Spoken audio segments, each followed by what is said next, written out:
Two screens, two different views. That's what we're all about. Welcome to Dual Screen Radio, where listening is good. Hello, everybody. Welcome to another edition of Dual Screen Radio. This is Shane R. Monroe.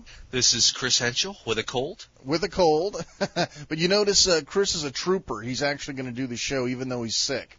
So I don't want to hear anything about how we're not getting the show out and how we put it on hold or anything like that, because Chris is being the trooper and coming in and doing the show anyway. Just mind my snot issues, please. Yes, if you hear any snot dripping, it's him, not me this time. Which is what you would normally hear would be me. Well, we have a fantastic show lined up for you. An editorial commentary this episode are the rules changing for video games? A lot of us have some of our own unwritten rules about certain developers, certain publishers, certain game licenses and titles. And we're going to take a look at a few of those rules that may be changing. We have reviews. We have a 3 trifecta review for you. Mario Hoops 3-on-3, Cookin' Mama, and Lego Star Wars 2. We're going to knock them all 3 down for you this episode. We're going to which means it's going to be an 8-hour show. It's going to be like a 12-hour show. Hopefully you'll have MP3 split available because you're going to need to break this up. New Storytime Theater segment. Everyone seems to love that. Of course, our regular coming attractions, what's out now and worth your cash. Our Fatty Touch and Go section. We're going to give you an update on all the newest, hottest videos for DS games because, you know, no video, no buy. That's my rule. That's our rule. Mail sack, we're going to read 2 letters since we didn't have one last show. Everyone seems to like that segment. And we're going to give you an update on some of the new stuff on the website, as always. So, cool. Chris, we're busy boys this show. Yeah, this has really gotten to be a real big episode. It started out, we didn't have a whole lot, but now it's just rolling down the hill. That always seems to be how it is. Yeah. You know, we're like a week before the show, and it's like I load up. We use a little collaboration tool online to help us keep track of our notes. You know, Chris and I will add different things. Someday we'll have to have a making of dual screen radio show. That was real popular on my other show, so maybe we'll do that sometime. But anyway, so we keep this list on our collaboration tool, and it's like a week before the show is supposed to air. There's like nothing on it except for crap that we copied from the last show. Right. And that's it. And I'm sitting there going, man, we got to come up with something to talk about on the show. And like the 3 days before we sit down here to record the show, it's like I come up with like 700 things to put on the list, and all of a sudden Chris starts filling in stuff. So it always seems to take care of itself. And we have had such a mad rush of releases the last couple weeks. It's been insane. I'm broke. Yeah, the fall season's starting up, so everybody's popping them out before the holidays. I'll tell you what, and I have not seen a bigger concentration of great games come out for any system in a long time like this. Yeah, I just don't have time to sit and play them all. I know. You know, I told Chris the other day, I said, it's finally happened. I have too many games to play. I have too many great games to play that I don't have time to play them all. And that's kind of sad, actually. I kind of like it when releases are, you know, the great top AAA title releases are released a little farther apart. And dribs and drabs, yeah. Yeah, so that you have time to actually, like, play one before the next one comes. Yeah, because, I mean, I picked up Mech Assault, and I think I played it for, like, maybe 15 minutes. I just don't have time because I've got all these other games lined up that I want to get to first. I know. Isn't that insane? I mean, I haven't even finished Phoenix Wright yet. Yeah, there you go. I mean, it's crazy talk. I mean, there's so many great things. Fortunately, we're going to look at 3 of them for you this show. Help you decide which ones to get.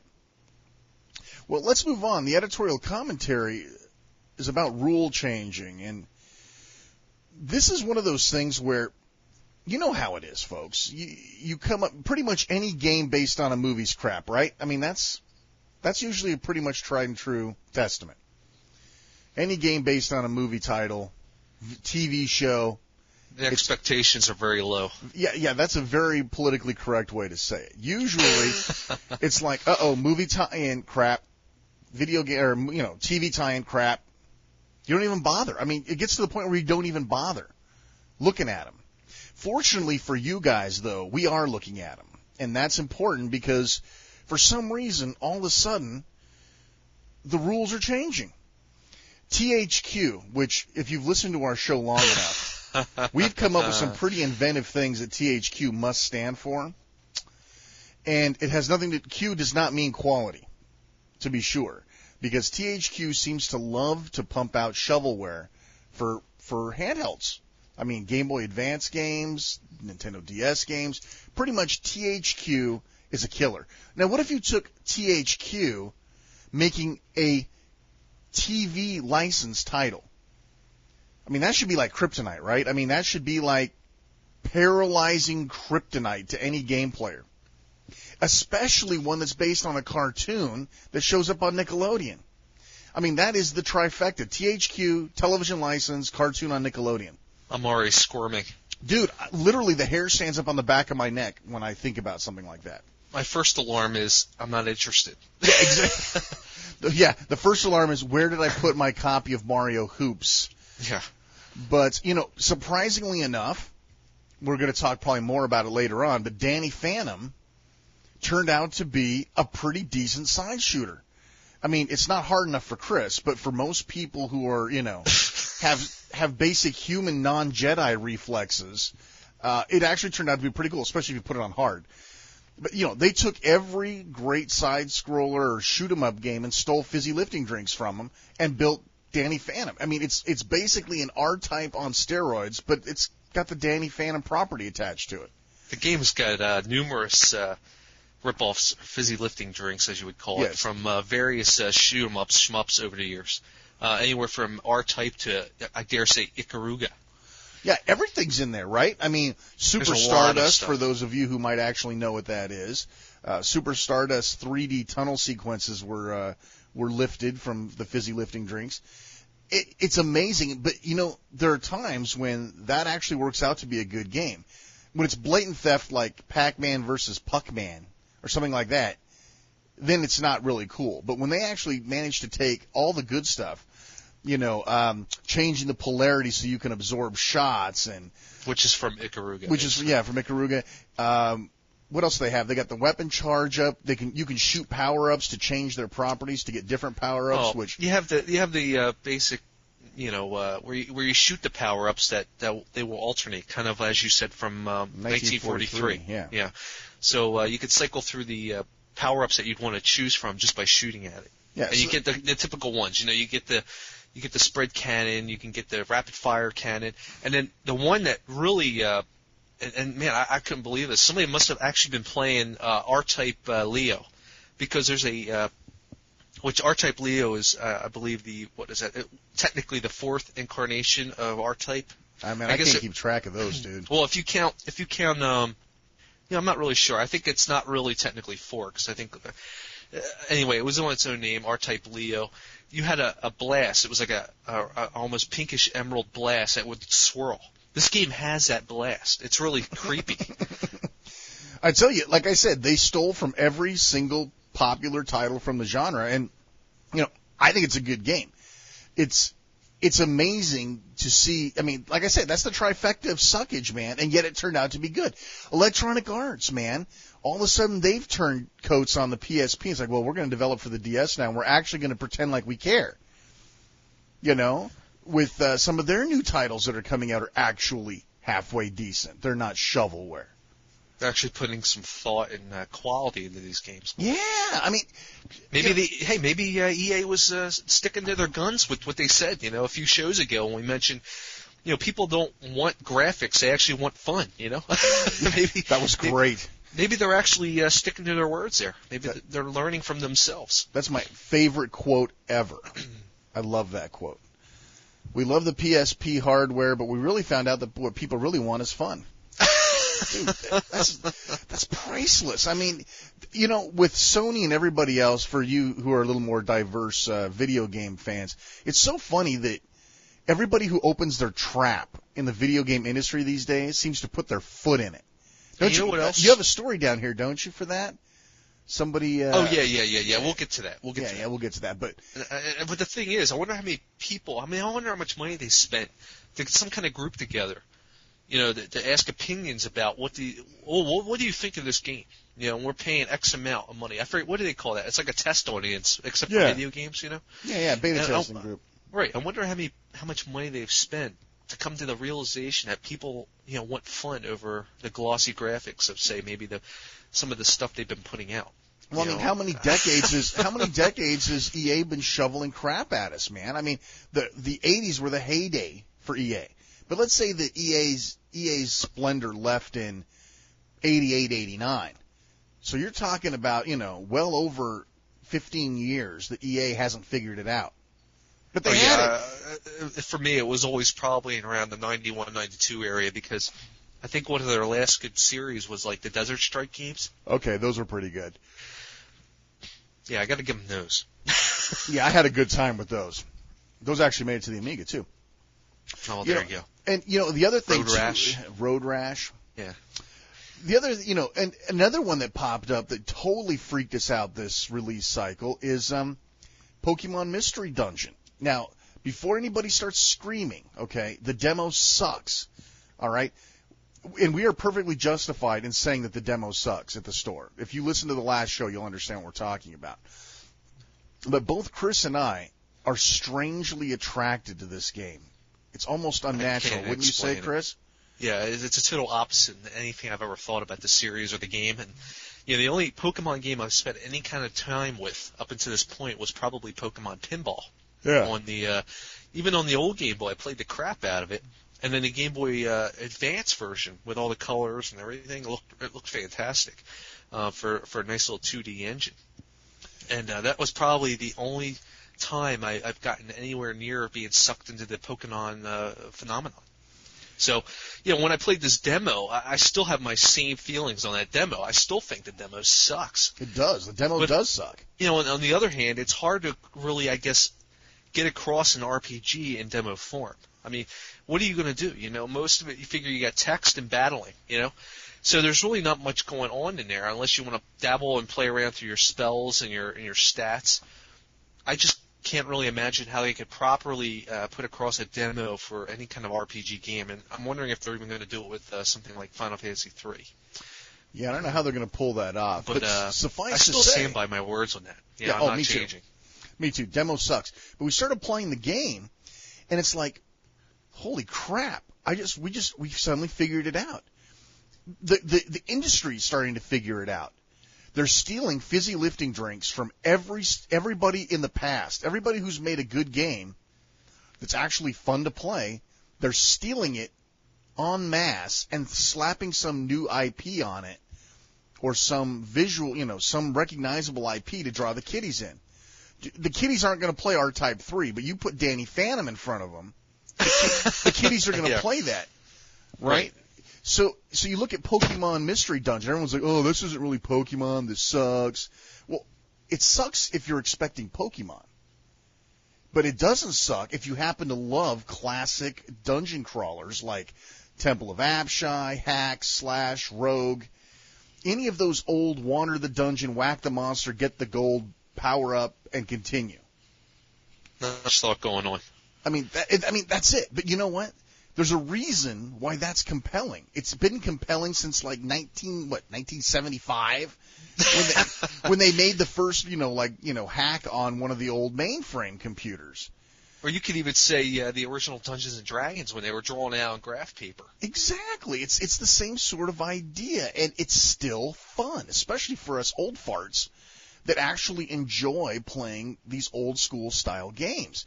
Now, the problem with them doing this, of course, is that it pisses off the people who are only in it for the recognizable IP. A lot of people are throwing a bunch of fit craps about the Mario vs. Donkey Kong 2, which is absolutely a brilliant game, but it's like, oh, this isn't like the Game Boy Advance version. Why is it that every sequel has to be exactly like the one before it? I mean, bravo. You should be standing up and applauding Nintendo for making Mario vs. Donkey Kong 2 more like Lemmings, because Lemmings is a lot more fun of a game than the original Mario vs. Donkey Kong. Yeah. Tried and true, folks. Sorry to say it. A lot of the old fans. In turn, the original Mario vs. Donkey Kong was better when it was Donkey Kong on the original Game Boy, in my opinion. Donkey Kong ruled. The Game Boy version was fantastic, and they tried to recreate it, I guess, a little bit out of... I don't know, by adding more levels and colorizing it and updating it a bit for the Game Boy Advance. It lost some of its charm and simplicity, I think.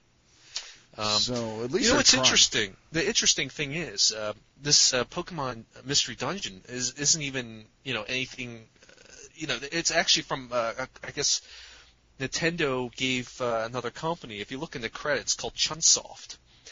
This company was actually behind numerous games of this type before, especially where Square Enix is compared, or I think at the time they were Square, but they had out Chocobo Magical Dungeon for the PlayStation. It played pretty much dead on, just like this. And then there was another one, Toranko's something. I can't remember the name of the game. Somebody I'm sure will chime in, but they basically been taking the same engine of a game and just adding different characters or different settings, and that's what we have here. So, from where they got the idea, I'm not really sure, but it does play very similar to a lot of the older classic stuff that we were mentioning earlier. Yeah, but, it's so. This is, even from this company, this is nothing new. They've been churning this stuff out for years in Japan under different names, using different IPs. And if you look at what's coming, there's a couple of different titles like Clubhouse Games and Crash Boom Bang. All of them are adopting from, of course, Clubhouse Games. It's card games. I mean, that's always popular. Hell, Solitaire is like the most played game on the planet, right? And they're going to capitalize on that. Thanks to Windows. Yeah, thanks to Windows bundling Solitaire with every single copy. But it's changing.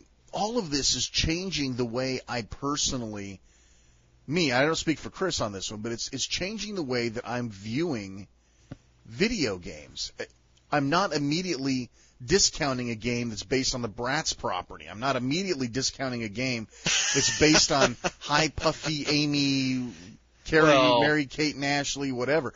I don't know if I go that far, but yeah. But I'm willing to look at them. I'm willing to look at them. I'm not going to race out and buy Barbie 12 Princesses. But you think to yourself, well, damn it, if Danny Phantom kicks butt, if Pokemon Mystery Blue kicks butt, what else am I missing out on? And the thing is, we wouldn't have probably even touched Danny Phantom if it wasn't for the download station version 3. Right. That just, appeared on the at normal GameStop EB routes out there. So you might want to look into that.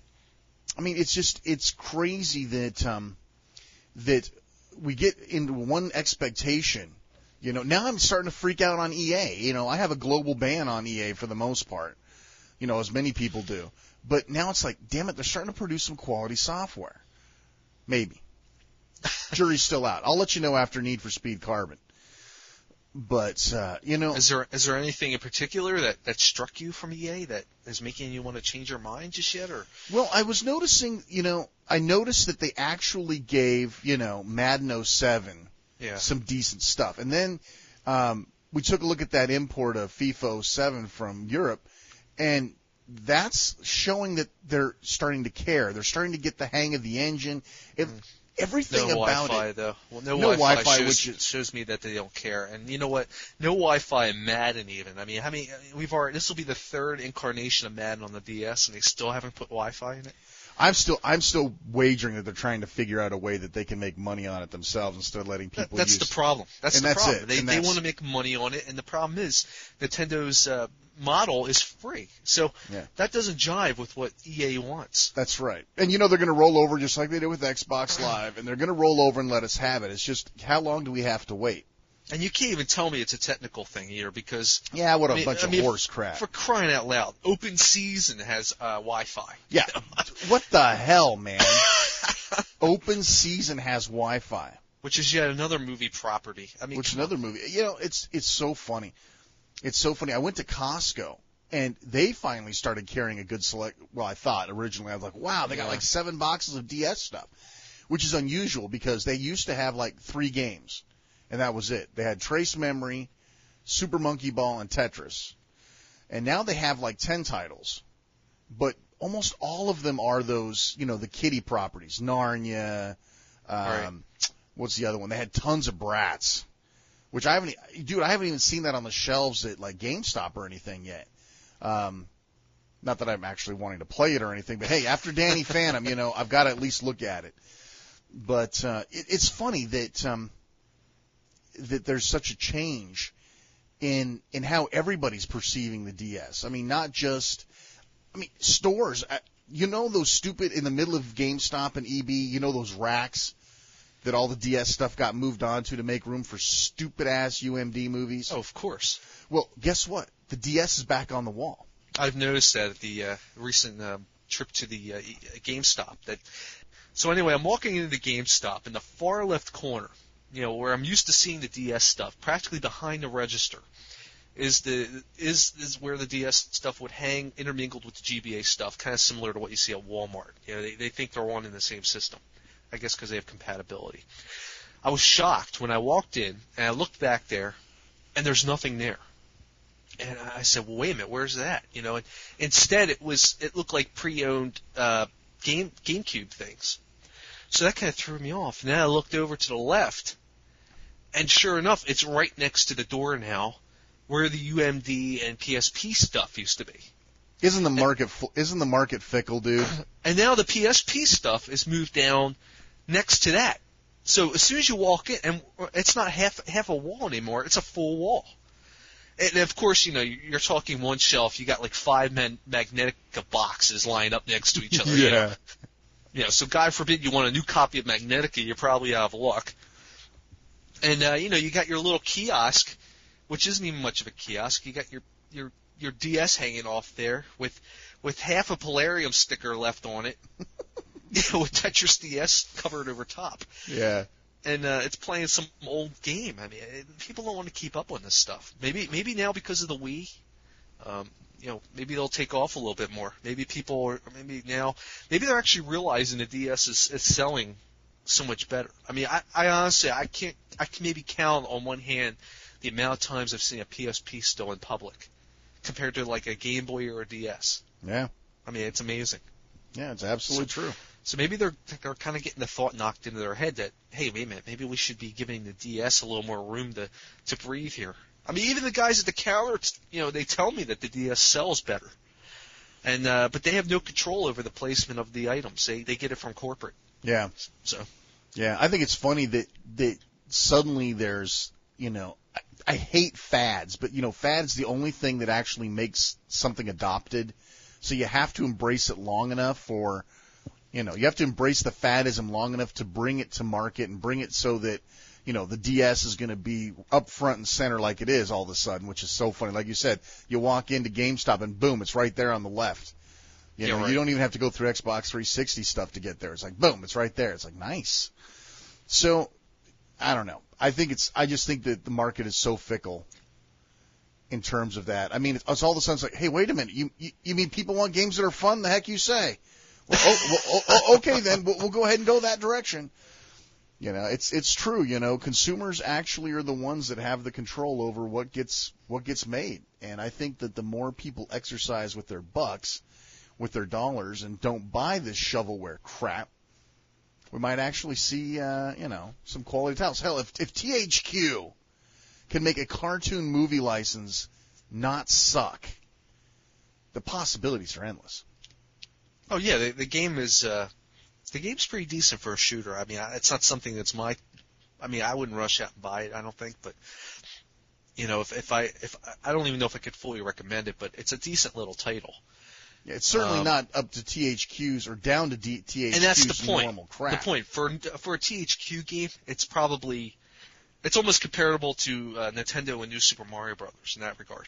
Yeah, I mean, literally. Top tier. Yeah, top tier. I mean, this is a AAA THQ title. I mean, it's amazing. So, I don't know. I think it's something that we all need to take a look at, though, as potential consumers of future DS software, at least on the DS, and I'm hoping to God that it goes to the Wii, because that's where I'm putting my next-gen dollars. But I'm hoping that people will start, that the publishers will start to see, hey, we stole fizzy lifting drinks from all these shooters and made Danny Phantom, and people liked it. Okay, so let's go and steal fizzy lifting drinks from all these other classic arcade games. Dude, I will play My Little Pony right now, and I will not be ashamed if it plays like Robotron. Literally, if I get to run a My Little Pony around and I get to shoot up like evil ponies or whatever the hell Ponytron. Yeah, Ponytron. Dude, I will buy it right now. You know, if you want to make a Barney game that's based on Zookeeper where you play Barney running around the outside capturing little kids or something, I will buy that. I mean, I'm to the point now where I don't care what it's branded. If it's branded with Pokemon, if it's branded with Danny Phantom, if it's branded with Mary-Kate and Ashley, as long as the game kicks ass. Brat Sims in the City. Brat Sims in the City. You know, exactly. I'm interested. I'm now to the point where I'm not going to immediately dissuade any property anymore because the rules have changed. And as good consumers, as intelligent consumers, which I know a lot of you are, you've got to keep this in mind. You got to keep this in mind. Well, as you said, I mean, originally we were dismissing something like a Wendon, you know, and now you're like a music whore. Oh yeah, I'm a Wendon slut now. That's too funny. It is. I mean, it's you've gotta grow, and things are crazy, you know, especially with the intermix of cultures of Japan and the United States and all these cool imports. I mean, thank God Chris plays some of these imports because I'd never know about them otherwise. You know, it's like kryptonite. I know at first you were a little turned off by the Japanese stuff. You know, I would see something like a Wendon, and you're like, it looks dumb. And, you know, at first I didn't know what it was. I didn't know what to make of it. Yeah. But I played it, and I'm thinking, hey, this is kind of catchy, you know, especially when you had the music. Yeah, good music. And we know what happened with you in the music, but yeah. But J-pop whore. I really got sucked into it, and I'm sitting there saying to myself, this is a really neat little game. And sure enough, there was obviously enough of an outcry that we're now getting Elite Beat Agents, you know, which is the American. I don't even know if you want to call it a sequel, but it's an American take on the game. Let's put it that way. Yeah, and that's, by the way, on the DS Download Station Volume 3 as well. That's worth checking out. I mean, it's going to be a cool game, I think. It's just a matter of getting used to the music. I really thought the Japanese music added to it. I don't know why. I have no idea. It's just something about it. Just playing it was the game was just so full Japanese. Oh, the guys with the big mouths and the little eyes. I mean, I mean, that's not to be stereotypical, but that's how if you look at Japanese animation, you know, they have, you know, the little tiny mouths on the women with the big eyes and the little eyes with the big mouths on the men. I mean, and it is a testament to, you know, Japanese culture and Japanese animation and everything else. And their mannerisms and the way they're portraying their emotions. Yeah, they use different little quirks in their, you know, their artwork to portray a certain emotion. You know? Yeah, and it's cool, and I'm sure Elite Beat Agents will stomp major ass too, but there's something kind of missing without that quirky little J-pop in the background. Yeah, it's really weird because playing the demo for Elite Beat Agents, it was good, it was cool and it caught me, but there's something a little different between that and maybe like the second level where you're playing Morning Musume, you know? Yeah, exactly. I'll tell you, that's a lot more fun now that I'm into the music. And I really like the first song. Me too. The Asian Kung Fu Generation. That's I cool. actually went and snagged the video to that just because I had to actually see, you know, I wanted to be. I'll tell you, if nothing else, the DS is making me want to learn Japanese. I'm telling you. Every time I think about it, it's like, oh man, you know, where I'm listening to J-pop or something, I want to know what the hell they're saying. It's like, man, I actually want to learn Japanese now. What's that about? That's too funny. Well, as you said, the rules are changing. All the rules are changing. And thank you to Nintendo DS for... everything's going out the window. Everything's out the window. A window. That's going to be our new catchphrase, a window. All right, well, we've got 3 reviews for you that we need to get started on, because otherwise we're going to make this show last like 17 hours. Up on our review calendar for this episode, Mario Hoops 3-on-3, Cookin' Mama, and Lego Star Wars 2. 3 very recent titles, 3 big-name titles that everybody's heard about. What's going to be worth your cash? What's the skinny? We're going to tell you all about it right now. What do you want to start with, Chris? We can start with Mario Hoops. All right. Why don't you start talking about that? I think you're more into this game than I ever was. I'm a little into Mario Hoops. I grabbed the import. Just a little bit, yeah. I grabbed the import because I was intrigued. I'm an arcade basketball slut, okay? I don't like stats and team rosters and all that crap. I want to get on the court, blaze the basketball around. I want to do trick shots. I want to see the hoop catch on fire. I'm an NBA Jam kind of guy. I have to agree with you there. And when I saw Hoops, the videos, when they finally released videos, it's like, okay, I'm interested. This kind of gives me that, NBA Jam feel. And hey, we've got some Mario weaponry in there. We have some Koopa shells. We've got some mushrooms. We've got, okay, coins. Yeah, all right, Mario universe. I'm interested. So I got the import and I started playing it, and the tutorial takes you through it. There are many things inside of Mario Hoops. First of all, let's talk about what the game looks like. The game is absolutely incredible. Possibly one of the best 3D engines I've seen on the DS. Would you agree, Chris? Oh, definitely. It's right up there with something like Mario Kart or, I dare say, Metroid Prime Hunters. But I think this actually beats that. I think so, too. I mean, this is the game. Very solid. Yeah, you want to show this to your friends. You want to show this to your PSP friends because you won't be embarrassed. I mean, this is one of those things where it's like, well, it plays good, but it looks like crap. No. This looks absolutely gorgeous.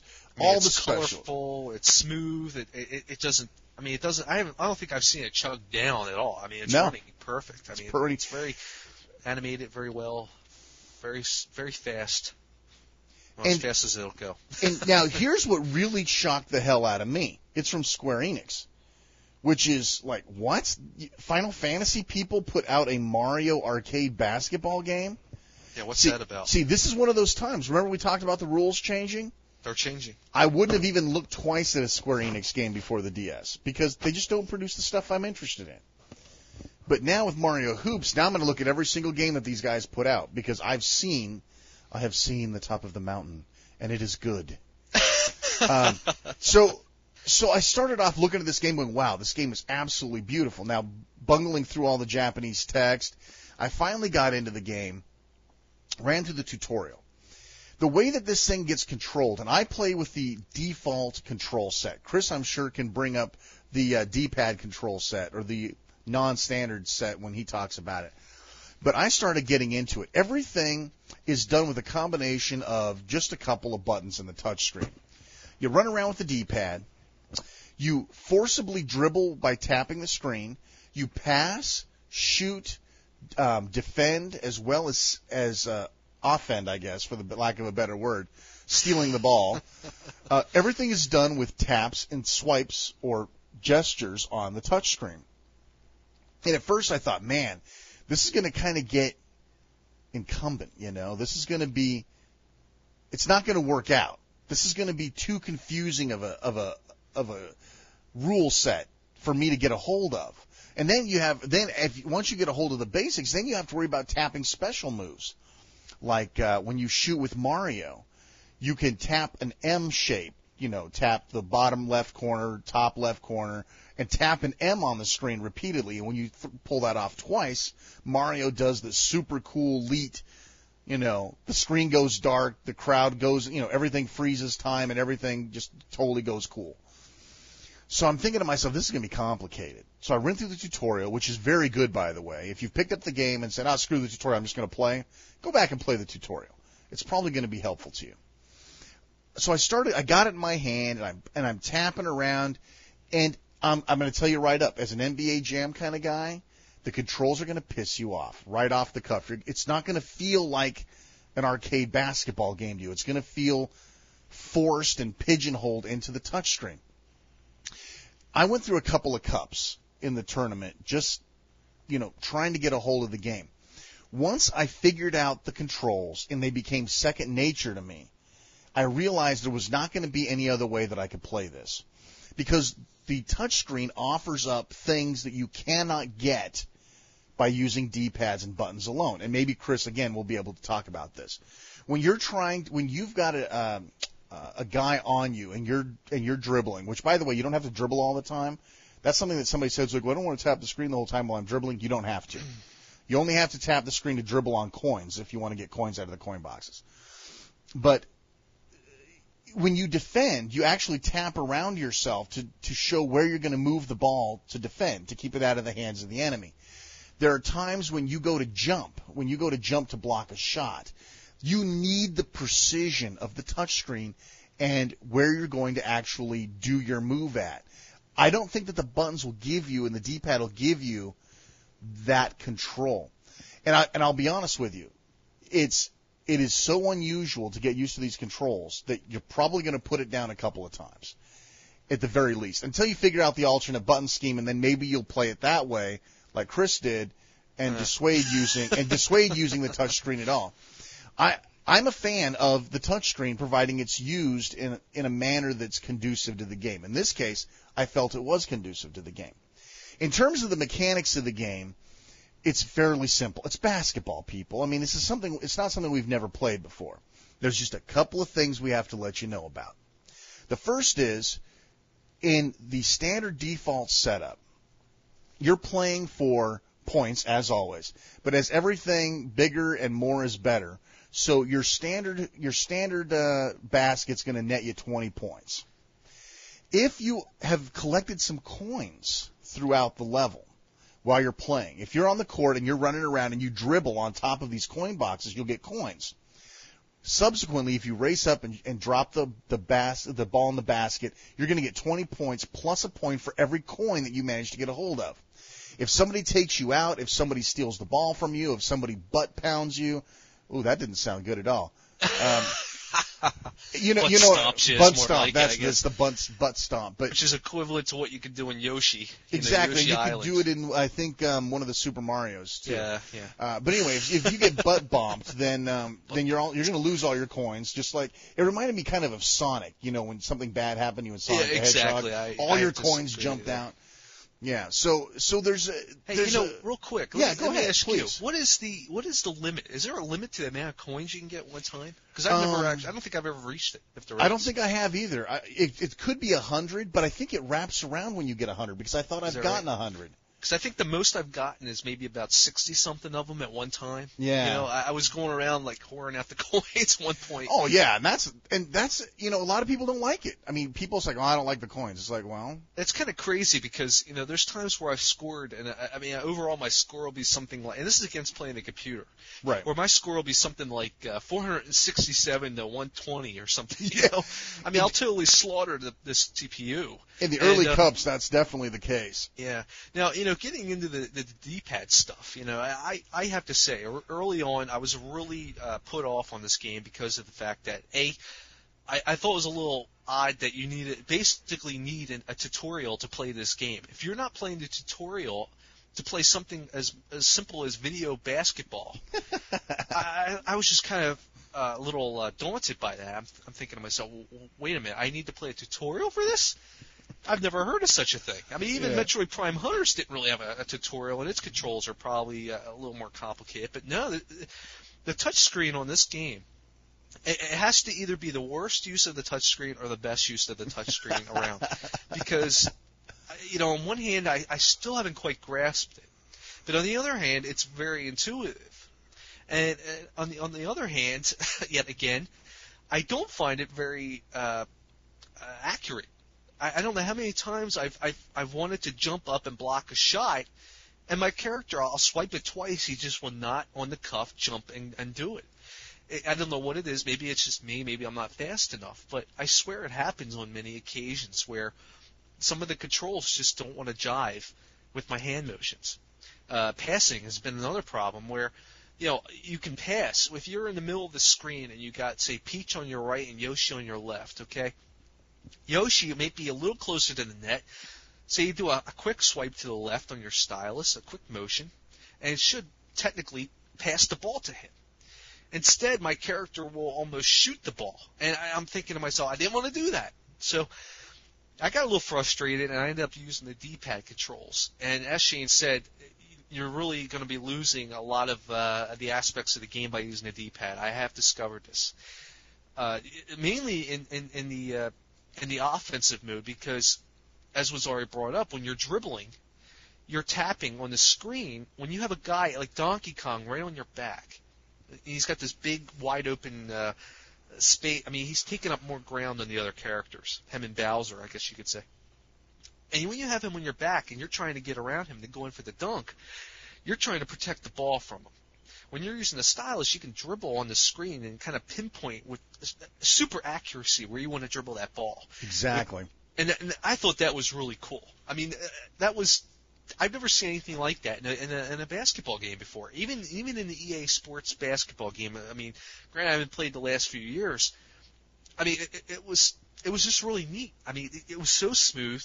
You had a full 90-degree turn, and how you could dribble this ball around and get past your opponent.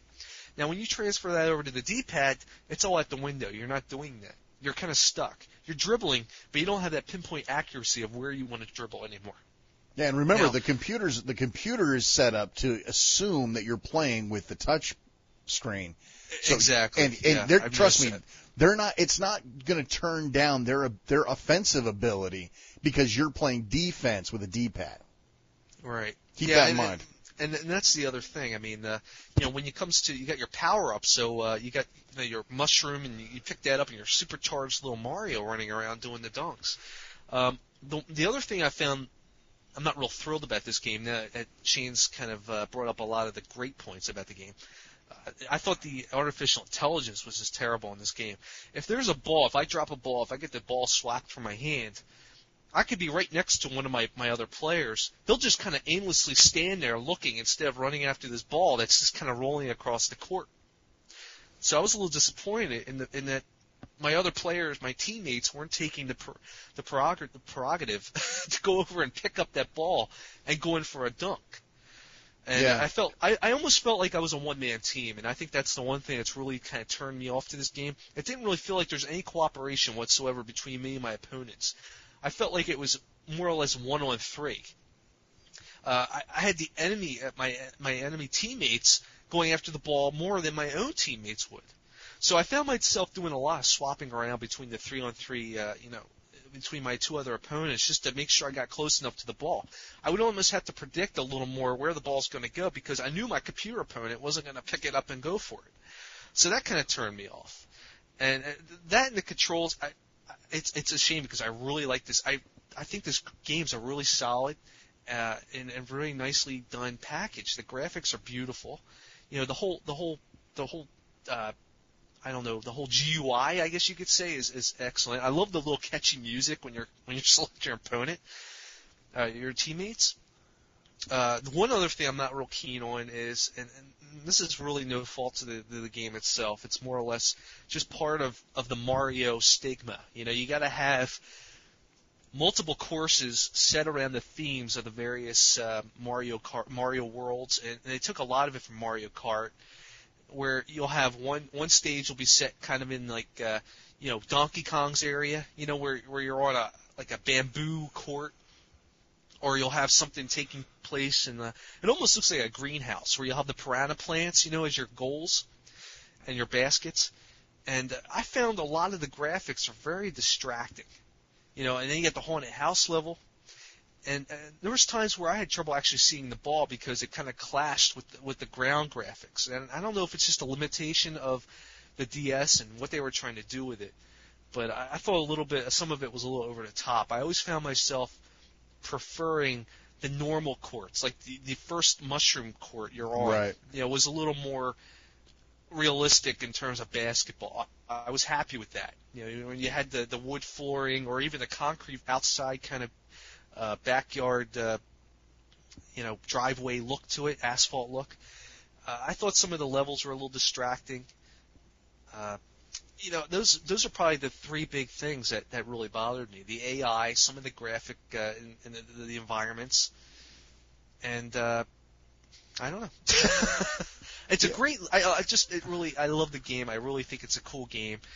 Some of these little quirks just kind of threw me out of it, and the controls, I thought.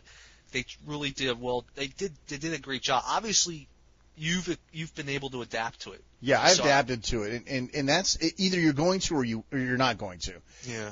And to me, while you can change it to the D-pads, you're really losing a lot. I've noticed that myself. I think that if you're not willing to learn the new control method, you may want to stand clear. Yeah. I mean, this game will not be nearly as fun. If you have to, I think that the D-pad was a tack on. People are like, someone's going to complain about this touchscreen. Let's put some D-pad controls in. And that's what they did.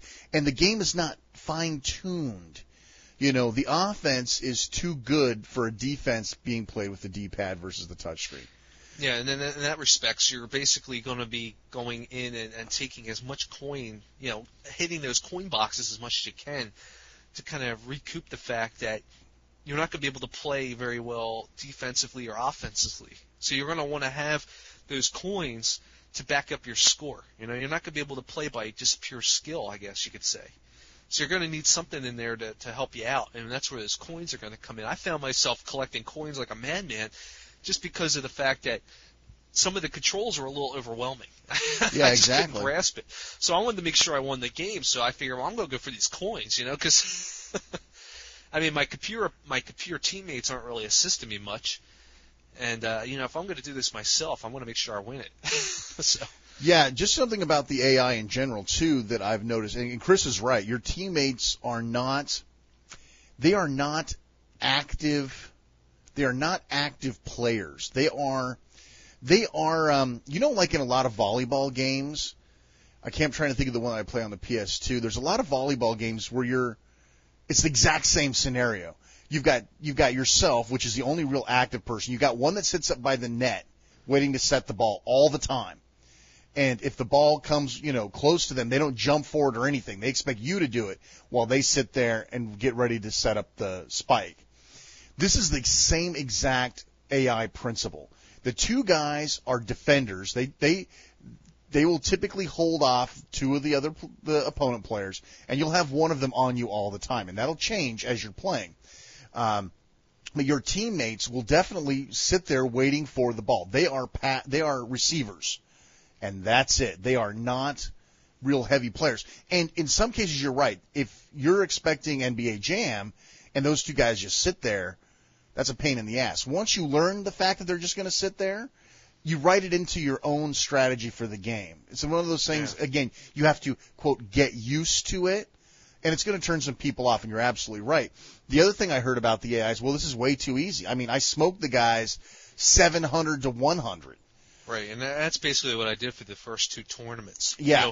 The third tournament, I could tell it was starting to ramp up a little bit. It was a little challenging. Yeah, when you get to like the end of the first cup or the beginning of the second cup, it almost gets too hard too fast. I mean, I got to the point to where I was having the ball snaked from me all the time. I was having these guys running up and scoring baskets on me when I almost didn't have a chance to get to it. So if you've only played like the first cup or you've only played it for a moment or two as a demo, don't let the fact that you're smoking these guys on the first couple levels scare you. It does get harder. And there are unlockable characters. There's a whole bunch of other stuff with regards to that as well. The other thing to talk about with Mario Hoops, and there's two really bad selling points. For me, I don't care. Chris, it really bothered. Lots of people it really bothers, and we will not be journalistically full of integrity if we didn't tell you about this.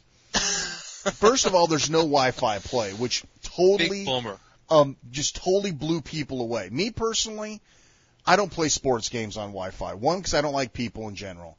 Two, sport games are not Twitch enough for me to play online. I need games online that I can hop on the crapper, play for 3 minutes, get off the crapper, and be done with the match. I'm talking Star Fox, Tetris.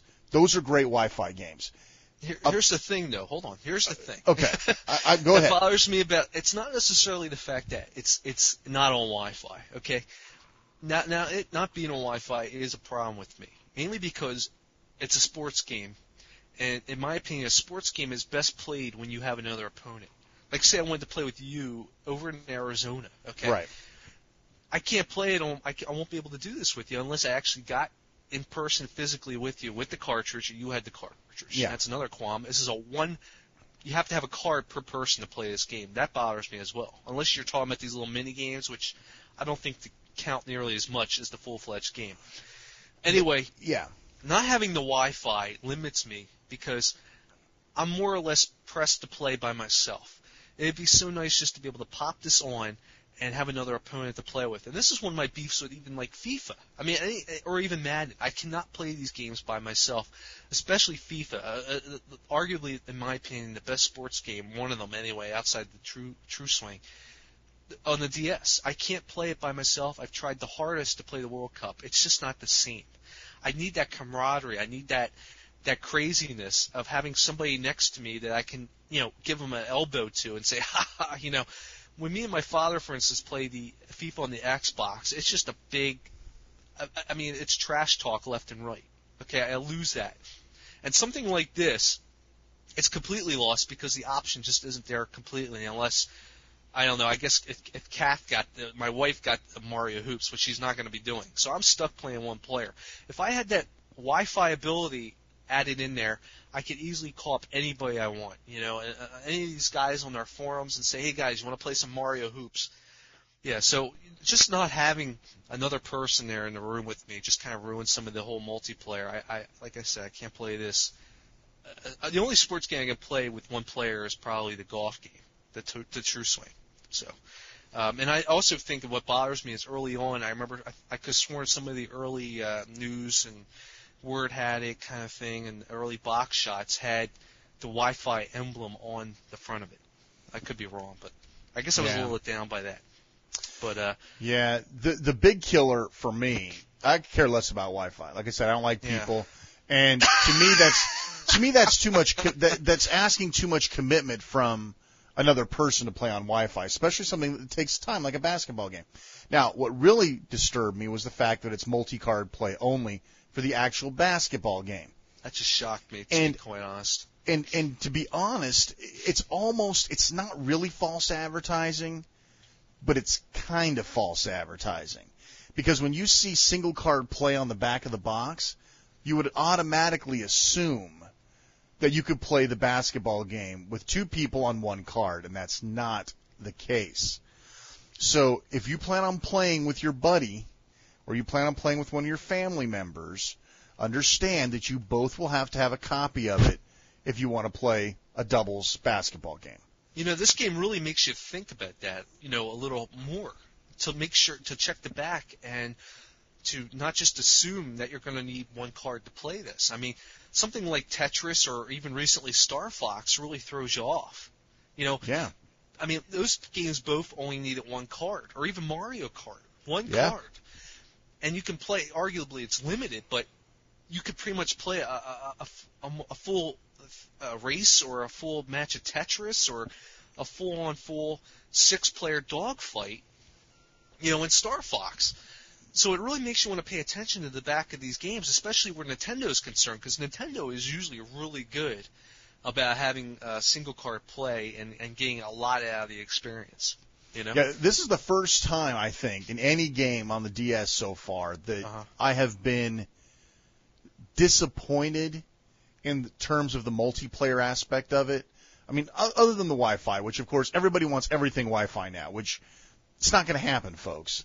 Well, there's a lot of development involved in there and a lot more testing and a lot more money that has to be spent. But just Nintendo, and as you say, for a sports game, everybody wants to play with another human, and by cutting out the single card full game play, that is probably in my opinion, the biggest drawback of this title. Now, if you already know your buddy's got a copy or your buddy's going to buy it with you, et cetera, it's obviously a moot point. But it's worth mentioning because this is the first time I've ever seen a game that you expect it to be one way and it turns out to be another based on looking at the back of the box. Oh, yeah, definitely. So keep that in mind. Now, personally, again, it doesn't bother me. Most of the people that I play with, I've played with a very fixed audience, and they've got copies of it anyway, so it's not that big of a deal. And it's great. Multiplayer Throwdown on this, if you haven't had an opportunity to do it, Multiplayer Throwdown is great. And there's always that extra air of randomness when you bring a human in instead of the computer. Well, getting onto that, why don't you explain can you explain some of the mini games that were involved?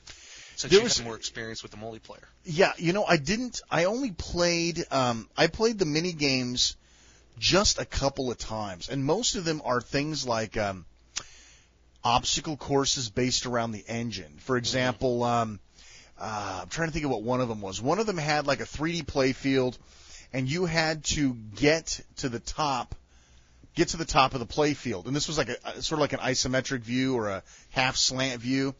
and you had to get to the top of the playfield, but you couldn't get to the top of the playfield easily because they had these things rolling. I think they were pipes, the green pipes.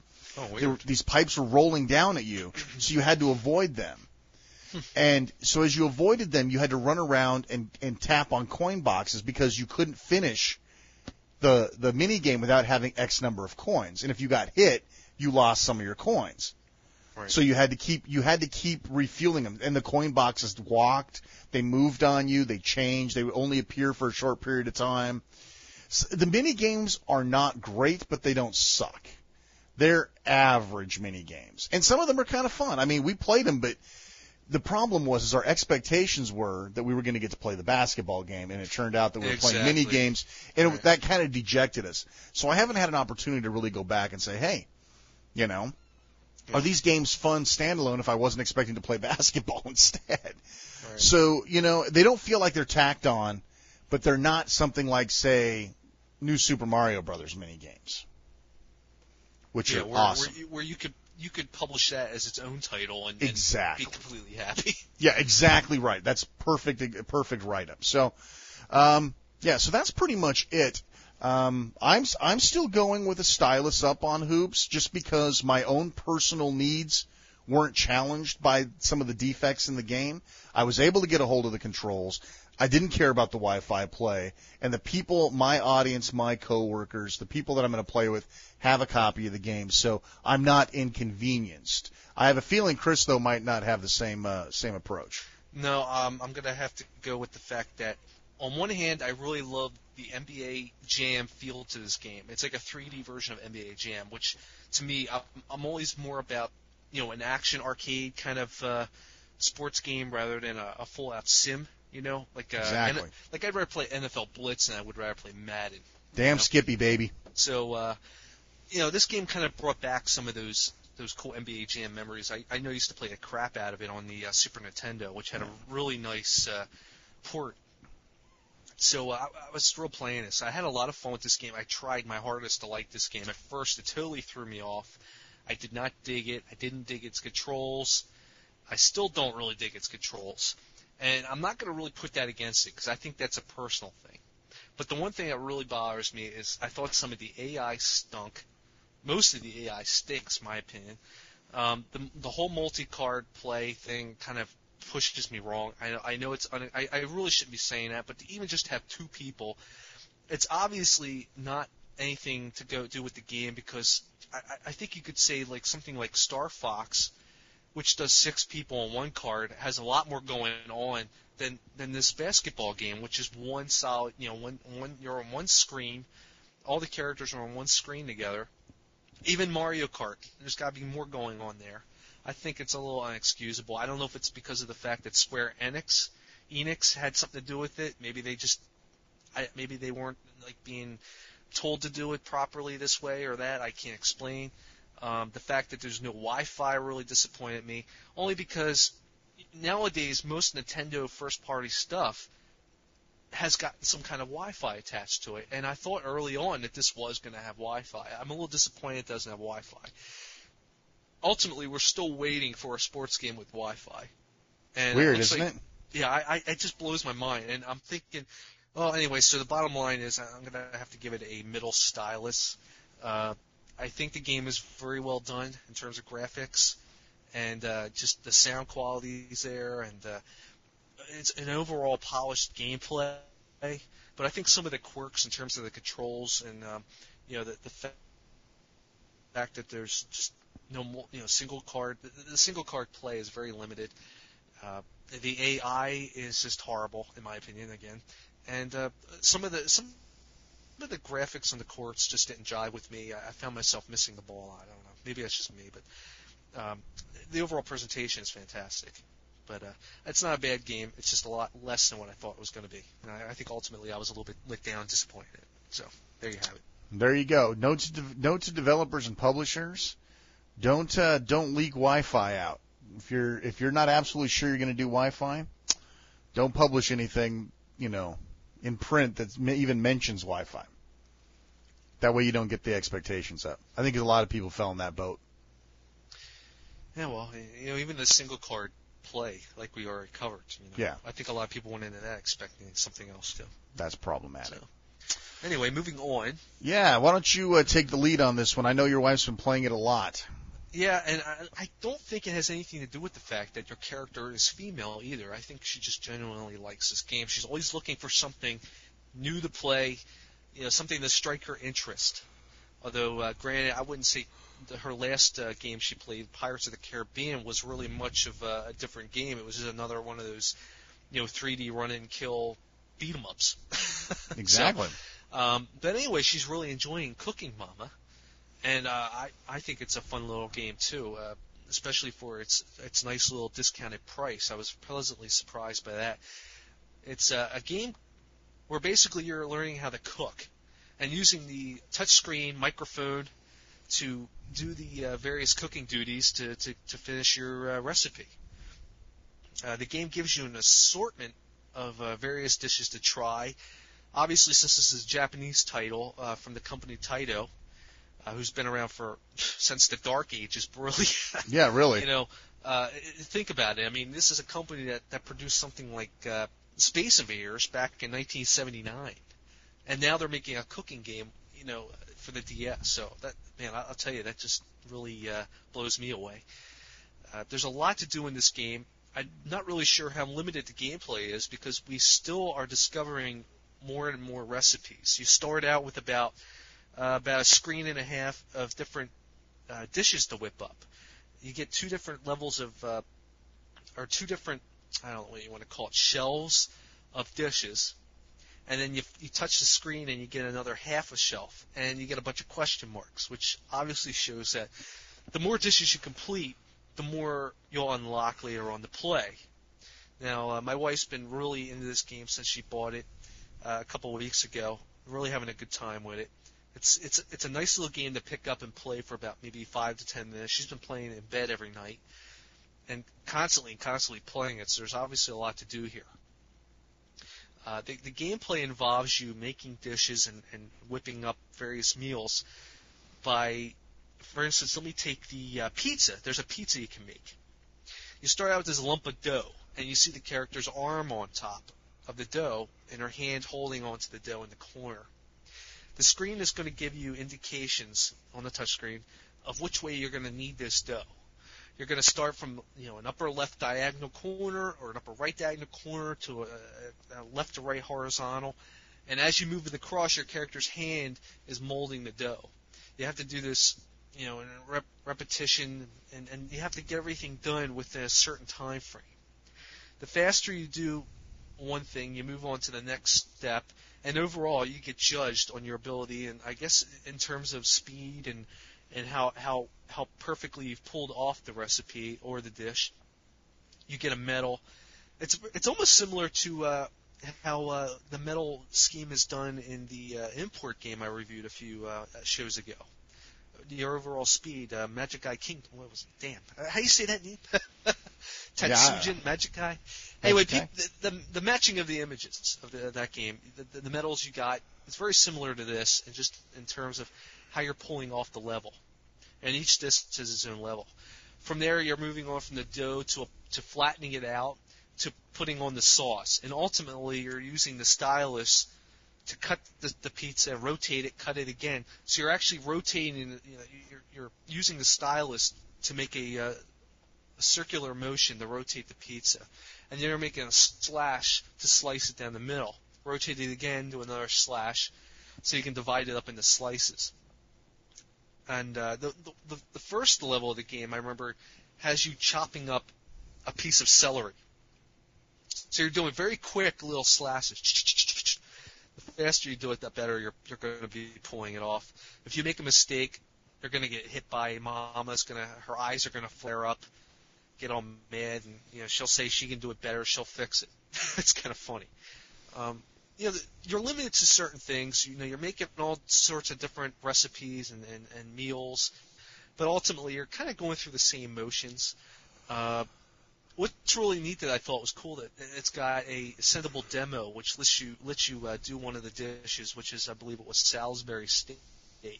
Yeah, Salisbury really cool. Steak. Yeah, if you have a friend that wants to try this game out, it's got a nice little demo, sendable demo. It's by Majesco. Majesco themselves are publishing it, but like we said, Taito is the real company behind the game. I didn't think Majesco themselves would be able to put something this cool out themselves. For $19.99, I'm going to have to give it a stylus up. It's very reminiscent of what you play in WarioWare Touched, especially. So if you're any fan of WarioWare Touched, I would highly recommend you check this out, especially for its discounted price. It's a lot of fun. You don't necessarily have to be female to play it. I know a lot of people have asked, are these real recipes? Am I going to be able to learn to cook from this? And while it's really trying to be legit and realistic, you're not going to learn how to cook from it. It's not telling you how much it's going to take to make Salisbury steak. It's just going to put you through some of the minimal motions to get this on the table. So I'm going to have to recommend it. What do you think? Yeah, my kid was addicted to it for a long time. In fact, she just sat there on the couch and did nothing but play that until she got Harvest Moon, and then Harvest Moon took her away from Cookin' Mama. I've got a chance to play, I don't know, probably 10 or 15 recipes total, and my biggest, what I like about Cooking Mama is the fact that it's basically WarioWare. I mean, it's lots of quick, short, little burst type interjections. In other words, as Chris said, you chop up the celery, chop up the onion. You got to have a rhythm to it. You got to stir the pot. You have to flip the pancake. Even at one point, it's almost like a kind of like, I want to call it like a karaoke revolution style, where there's a scrolling bar on the top, and as the bar goes by, there's lit up or colored areas that tell you what you have to do during that time frame. So it's kind of like a rhythm game. So the stream of these items will go by, and it's like push, flip, hold, take, or whatever, and you have to do it within that time frame. There's some very cool things. Now, what did I not like about it? Chris did a very good, gave you the whole scoop of what the game is. The problem is in Wario, you can play these games in rapid succession. And that's kind of the hook to it. In other words, if you're playing the 9-volt level on Wario, you're going to play until you screw up 4 times. And you can get a good block of play in there. Cookin' Mama takes and puts forcible breaks in between each one. So you're chopping celery, which is really fun for about 15 seconds, and then it's like 15, 20, 30 seconds before you get to the next job. So in other words, it's like fun, wait, fun, wait, fun, wait. Yeah. And so it breaks the rhythm of what otherwise would be a perfect WarioWare type game centered around cooking. So that doesn't engage me as much as, say, WarioWare does.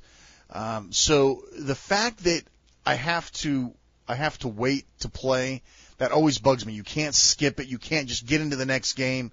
That really killed a lot of the passion for the game for me. The games themselves, in a lot of aspects, people probably like that, especially women who don't like lots of action. They like to take their time, prepare. A nice leisurely paced experience. It's very leisurely paced. And with my Wario or with my mini games, I want in. And the game did not give that to me. Shane's an impulse gamer. He wants to be attacked at all fronts. Yes. I want that Twitch thing. And this has the mechanics of a Twitch game, but doesn't have the implementation of the mechanics for the Twitch game. So it kind of rubbed me a little bit wrong. Not to say that it's not a good title, not to say that the games themselves or the actual interactions aren't brilliantly done, especially like the scrolling kind of rhythm stuff. It's a good title. The $19.99 makes it almost a no-brainer, but because of the fact that, again, I had expectations that kind of got defeated on it. For me personally, I'll have to go with the level stylus, point it up a little bit.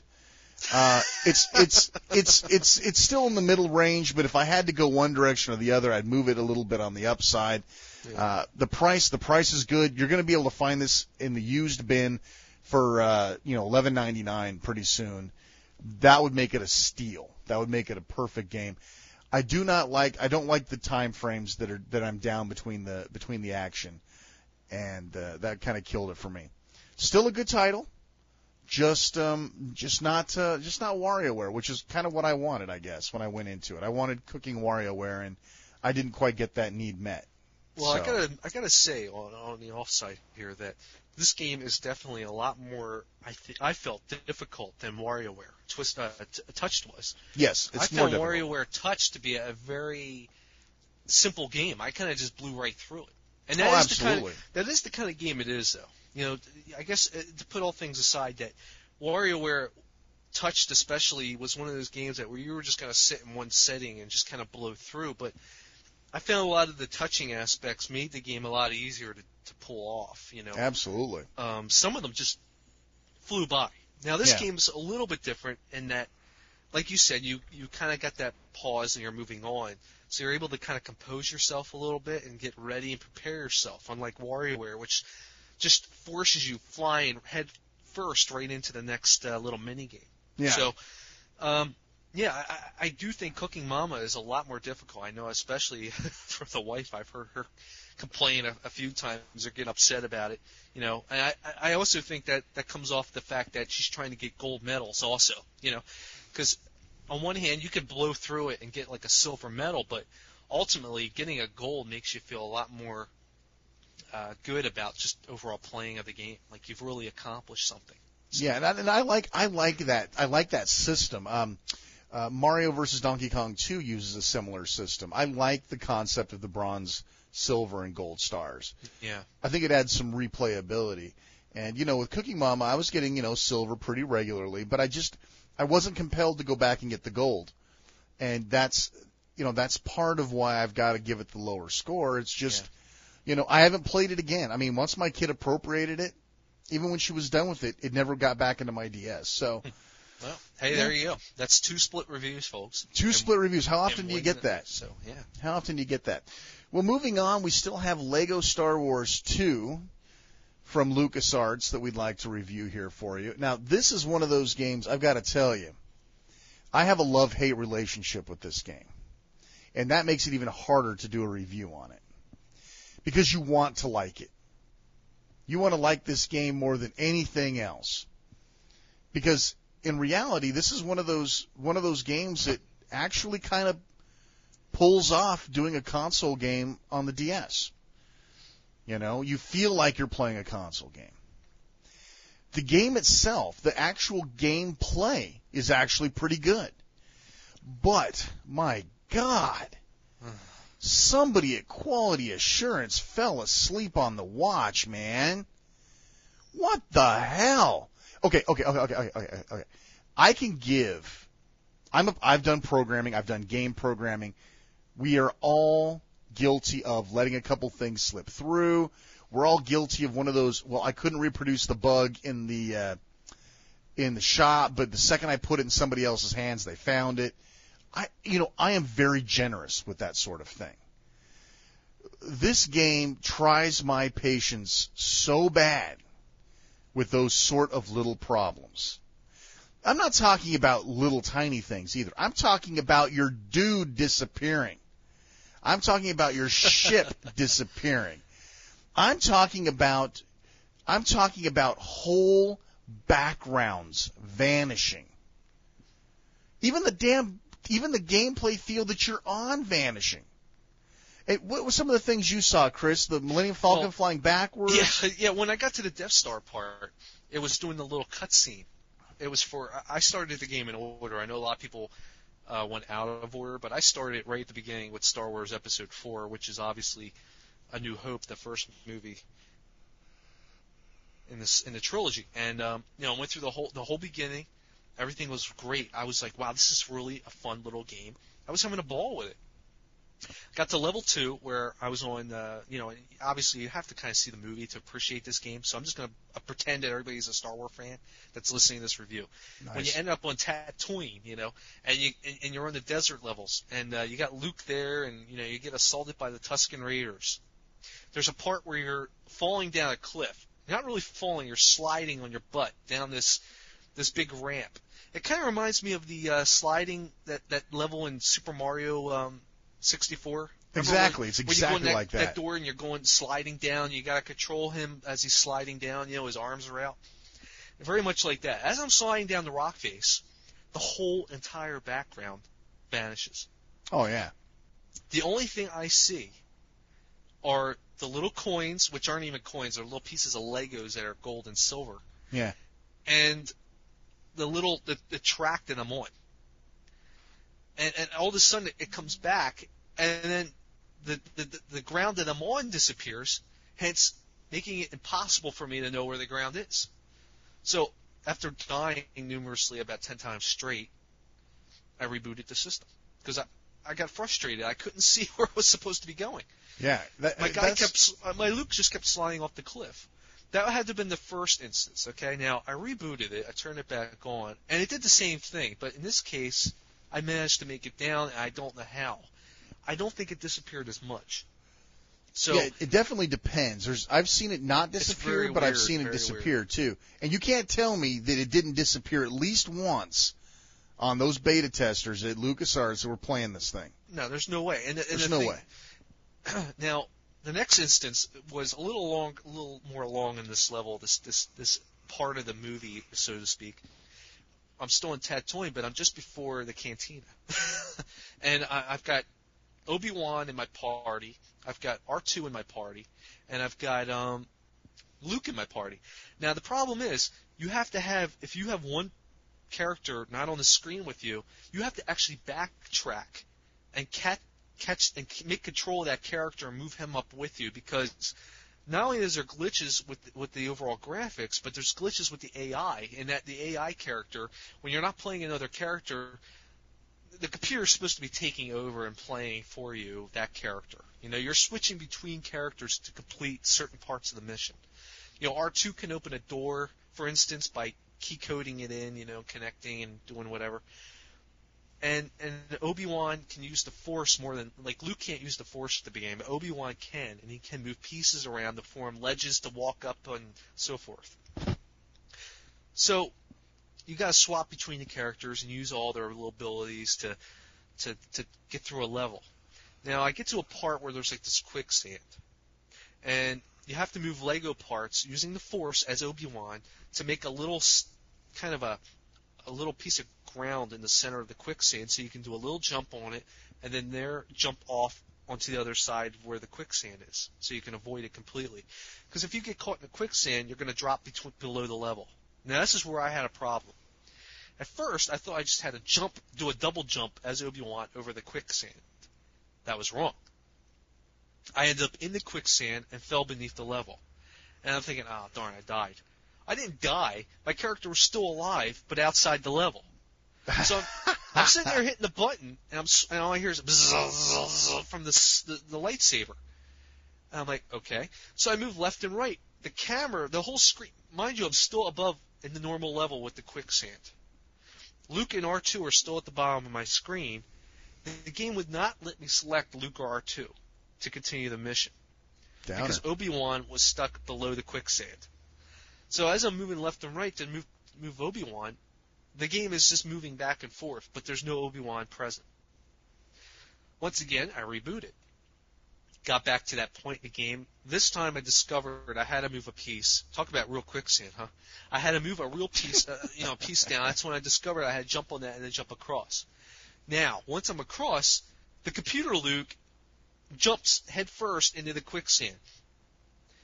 And I'm like, okay.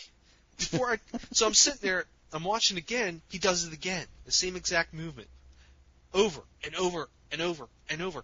So I'm sitting there myself, what is going on here? So I'm tapping on Luke to try to get control of Luke before he does it again. Luckily, I managed to intercept there my tapping and got control of Luke before the computer did.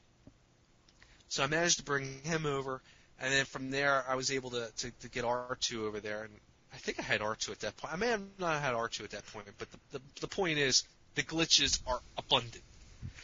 From that point, we get on to the Death Star level, and this is when I really knew something was wrong here. Because I'm watching the cutscene And if you remember Star Wars, when they get caught in the tractor beam from the Death Star, the Millennium Falcon's being sucked into the hangar bay and all that. It's recreating that scene.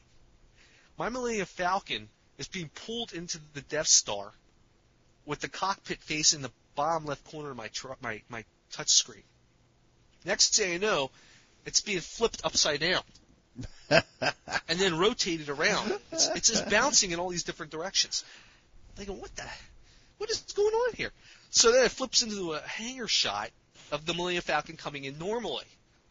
At first I thought it was being funny, I'm thinking this is Lego, there's a little humor going on, Yeah. Maybe, but when you could tell it's an abundant glitch because there's pieces in between mangled in each other. Now, once I'm in the Death Star, everything's playing fine. I'm thinking, wow, this looks really good. The floor, the graphics on the floor are shiny, reflecting the surrounding environments. Yeah. Like in the movie, everything was nice and sterile and clean whenever you were dealing with the Empire.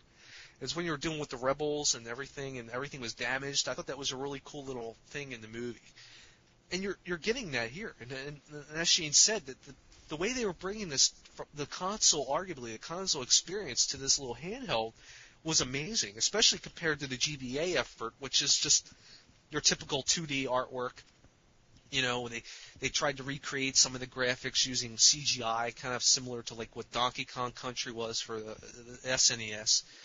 But this was full-fledged 3D. Everything was three-dimensional. The level, the characters, and of course they're going to look blocky because they are blocks. They're blocky. The Legos are blocks. So it actually had an excuse to show blocky graphics. I mean, they were still clean, smooth images. I went into this game really excited because at the beginning it threw you off because you're running around in a cantina. You're starting out in the cantina, and that's basically where you choose your options, your load and save game, by running up to different little corners of the cantina. And everything was moving great. I was like, wow, this is really cool. My wife was really getting into it. Wow, this is great. I'm having fun. I mean, she was the one that originally wanted to get the game, which was fine. I was anxious to try it out. And, once we got into the first Death Star sequence at the beginning when Princess Leia is running around trying not to get found by the stormtroopers, you're blowing people away, the game was performing fabulous. They're having a good time. Everything just went downhill once we got to that Tatooine level, and then I think you're going to talk probably about your Hoth experience, right? Yeah, once I unlocked Empire, I wanted to see if you actually got to fly around in a snow speeder. So sure enough, I got on the level, and you're flying around in a snow speeder. Now, the first problem was the controls are absolute.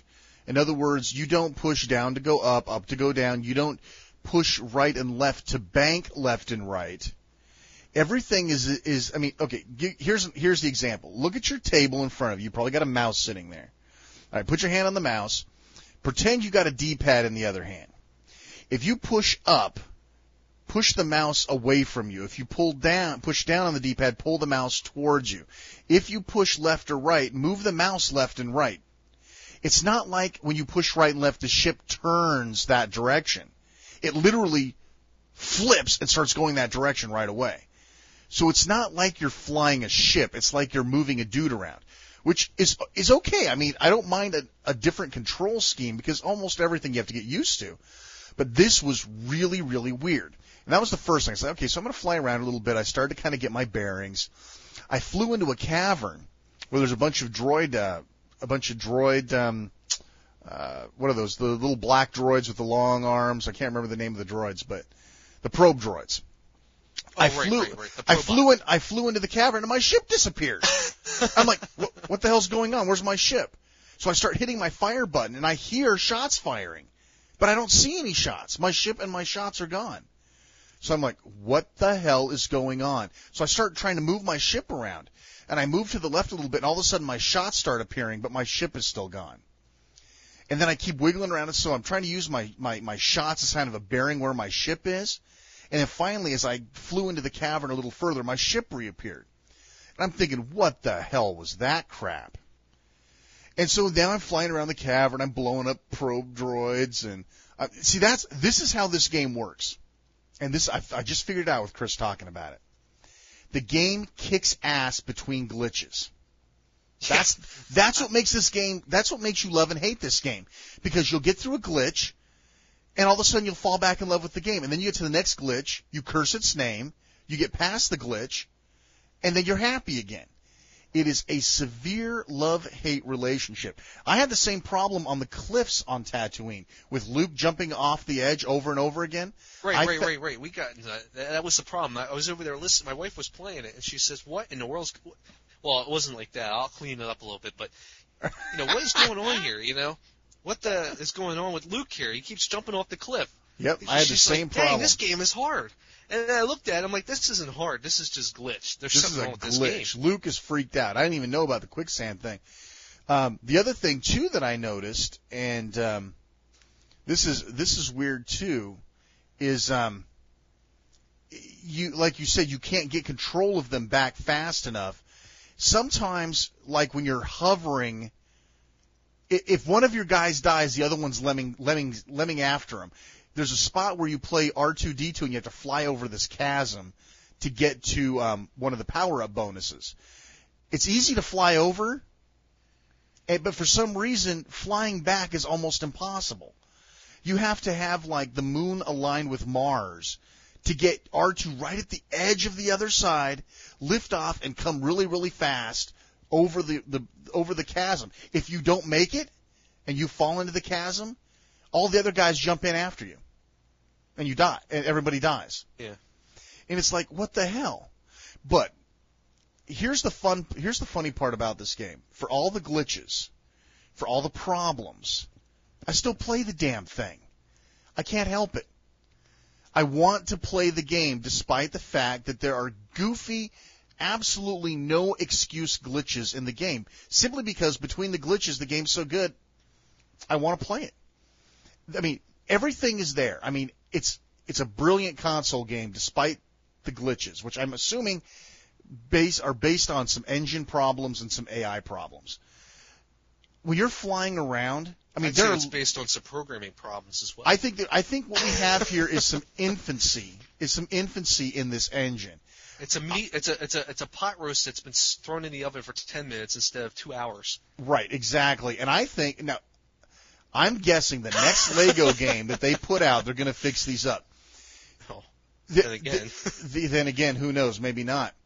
The game itself has all the things you'd expect from a console game, including, everything's there. Being able to change out your characters and put different pieces together. There's nothing more cool than running Greedo around in a stormtrooper helmet with a lightsaber. Right, which is one of the other cooler aspects of this game is the customization of the characters. The puzzles are decent. I mean, the puzzles are good. They're not too hard. They're not too easy. Your objectives are clear. You never really question what you're supposed to do. There's a couple of times when you're going, man, what am I supposed to do? But then you figure it out. There are unlockable places. Before I forget, I got to play this 2-player. I got to play this multiplayer. This game is a lot more fun multiplayer than single player. And I'm saying this only because there aren't the glitches in the multiplayer arenas that you see inside of the actual game because there's not as much going on. For example, if you play single card play, which is what I did, you both have to play Greedo, which is fine, and you can only choose from 2 different levels. You can play in Mos Eisley, outside, not the inside the cantina, but outside of Mos Eisley, or you can play in Jabba's Palace, which is a multi-level plunge to your death fest if you fall off the edge type game. And you have capture the flag, you have, death counts, you have all these sort of things that make multiplayer fun. We threw down for a good hour playing Jabba's Palace, and it was a good time. There was a couple of camera glitches where the camera would go behind a wall and you couldn't see yourself, but other than that, it was fun. So I'm thinking to myself, okay, there's some good value in this because you don't see the glitches. Palace doesn't disappear in the middle of playing it. You go and you get Han Solo's frozen body and carbonite. That's your flag. So you jump to the bottom of Jabba's Palace, which, by the way, is far more fun than it should be. You're on the top of his palace. It's like a big, tall cylinder. You're on top of the palace. You can jump off and, like, free fall down the entire frickin' palace, and then in the air kind of guide yourself over to where Han Solo's body's in the carbonite. It's fun. I'm telling you, it's a good time. The multiplayer aspect, and you only need 1 card to play that piece of it. is a lot of fun. There's the glitches I didn't see there. Everything's here, man. The atmosphere, the graphics are really clean. Like Chris said, you can see the antiseptic floors. The only problem are the damn glitches you're going to have to encounter. Now, most of them are recoverable. In other words, I was able to recover my ship. Chris eventually figured out how to get control of Luke. Once you learn that the damn slide is going to disappear out from underneath you, you're a little more ready for it the second time, and you can compensate for it. I'm not giving him a buy on the quality control. Well, once you figure out Luke's suicidal tendencies, everything's just fine and dandy, sure. Yeah. So once you figure out that he's a frickin' lemming, you figure it out. So it's not like these games. It's not like on Impossible Mission on the Commodore 64 where it was actually impossible to fit. Or no, I'm sorry, not on the 64, on the Atari 800. The game was impossible to win. You couldn't beat it because there was a glitch in the code. As far as I know, there's nothing in this code, there's no glitch that will actually stop you from finishing the game. As far as I know, we haven't had any reports. You've got to be ready for some really gruesome glitches in this game. If you are willing to live through the glitches, which I obviously am because I keep going back to the frickin' game, then you're going to have a good time with Lego Star Wars. And it's an amazing achievement on a DS. It's an amazing achievement. Is it worth $34? That's where I got to draw the line. I'm willing to beta test software when it's free, right? You know, you go online, you find a piece of software, and it's like, hey, free to beta test. So you're going, okay, well, it's got a glitch here. I lost a picture, whatever. Okay, well, it's beta. I'm willing to live with that. I'm getting this for free. When you're asked to pay $34 to be a beta tester, that's where you got to start going, Now, would I happily pay $20 for Lego Star Wars? Oh yeah, because I can get past the glitches. $20 would make this game a steal. $34 means they're stealing from you. As is, I will give the game a level stylus simply because I can get past the glitches, I can play the game, and I can play multiplayer, and I like that. I'm going to give the stylus a nod, just a slight nod down, though, because they should be ashamed for charging $34 for this. When the game hits $19.99, pick it up. One thing we failed to mention is, there was a lack of video in this game. And I'm wondering if this was the reason. Video, no buy. Yeah. I mean, if it wasn't for you at first, no one would be actually seeing what this game was like. Yeah. Exactly. But what's funny is they could have easily disguised video because 97.5% of this game is right on the money. They could have easily cut a trailer together of this game, never showing a glitch in it. And it would have been one of the kick-ass trailers of the century, man. Mm-hmm. But they didn't. And I'm not sure this exactly is why I don't like trailers. This is why I don't go by trailers. Yeah. I mean, seriously. I mean, if you think about it, you want a gameplay video, not an all-out trailer. I mean, look at the official trailer for this game, and it's all 360 and PS2 stuff in it. They never show you the DS. Well, right, but the point is, even those scenes in there didn't feel like part of the gameplay. It almost felt like more of like a cutscene, a big cutscene. It wasn't really actual gameplay where you're seeing your character's health bar and, score and, all that nonsense, your GUI around your character. You weren't seeing any of that. Yeah. I want an actual gameplay trailer. That's quote unquote. Like you did, on your video, which you can find on VEOH.com for all those looking. VO. Yeah, we'd like to give that a plug. Okay, the bottom line is, I didn't like this game. I mean, I liked the game. I was really excited until I got to the glitches, which I honestly cannot live with. I had to reboot this stupid game at least 5 different times over the course of just playing through the New Hope levels, Yeah. And for $35, it just really rubbed me wrong. Oh, hell yeah. My wife is totally disgusted in the game. The one game that she actively wanted to go out and buy. They screwed her. Next to, Animal Crossing, she really got... Well, I have to take that back. This is probably her third game that she's really wanted to run out and buy. We had Animal Crossing, Zoo Tycoon, and this. So she's 2 out of 3 in terms of bad choices. Yeah. So I'm going to give this game a stylus down because of the utter disappointment and price of this game. Yeah. I'm not gonna. I just cannot. It's a buggy product. This isn't like This is not a PC game that you can say, oh, they released a patch for it, we can fix this. This is a game that they notably put out on a cartridge, and you can't tell me for one instant that they didn't know about these glitches. Oh, hell yeah, they knew about the glitches. So, I'm sorry as a gamer if I'm not just a little insulted. I think they looked at it based on these market research things that we've already talked about. Yeah. They said, oh, it's mostly going to be kids playing this game. The parents are going to be buying their kid this game. The kids aren't going to care. The kids aren't going to notice. Right. It's almost insulting. It really is. And I think that's what bothered me. It is. They didn't stop to think that maybe Star Wars fans in general are going to eat this game up. I mean, just because it's Lego, I mean, I know I had a lot of fun with the original one on the console. I haven't played this on the console, but it looks fantastic, and I don't think any of these bugs are apparent. It's obviously just wanted to get this out in time for the new DVD releases, and I think there's already been an article about it. Whether it's true or not, I don't know. But I would have to say that I have to kind of agree with it. I mean, there's just no reason for these glitches. And I mean, the game looks great when it, like you said, when it's working fantastic. That whole first level, I had a blast with. Yeah. I could have probably kept playing that for another maybe hour or two. But then when I got to the next part where my ramp, my little sand slide is disappearing on me, and Luke's jumping off cliffs, committing suicide, and I couldn't handle it anymore. I shut it off, and I don't think I've played it since. So I'm stylus down. Sorry. Yeah, I totally unrecommended. Yeah, at $34, I can't recommend it either. If $34 is a stylus down for me, you're talking. Me. Okay. I don't even recommend it for $19.99. Wow. I say I don't recommend this game. Period. At first I felt bad because we got the video up and I'm thinking, wow, this game looks great.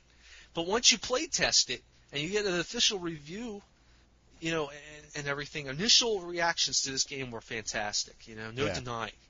But now that I've had some time to spend with this, I've spent a couple hours on this game. I can honestly say I don't recommend it in the least. Even $5 used, pass. Sorry. Wow. Yeah. That's harsh coming from Chris. Grab Zookeeper.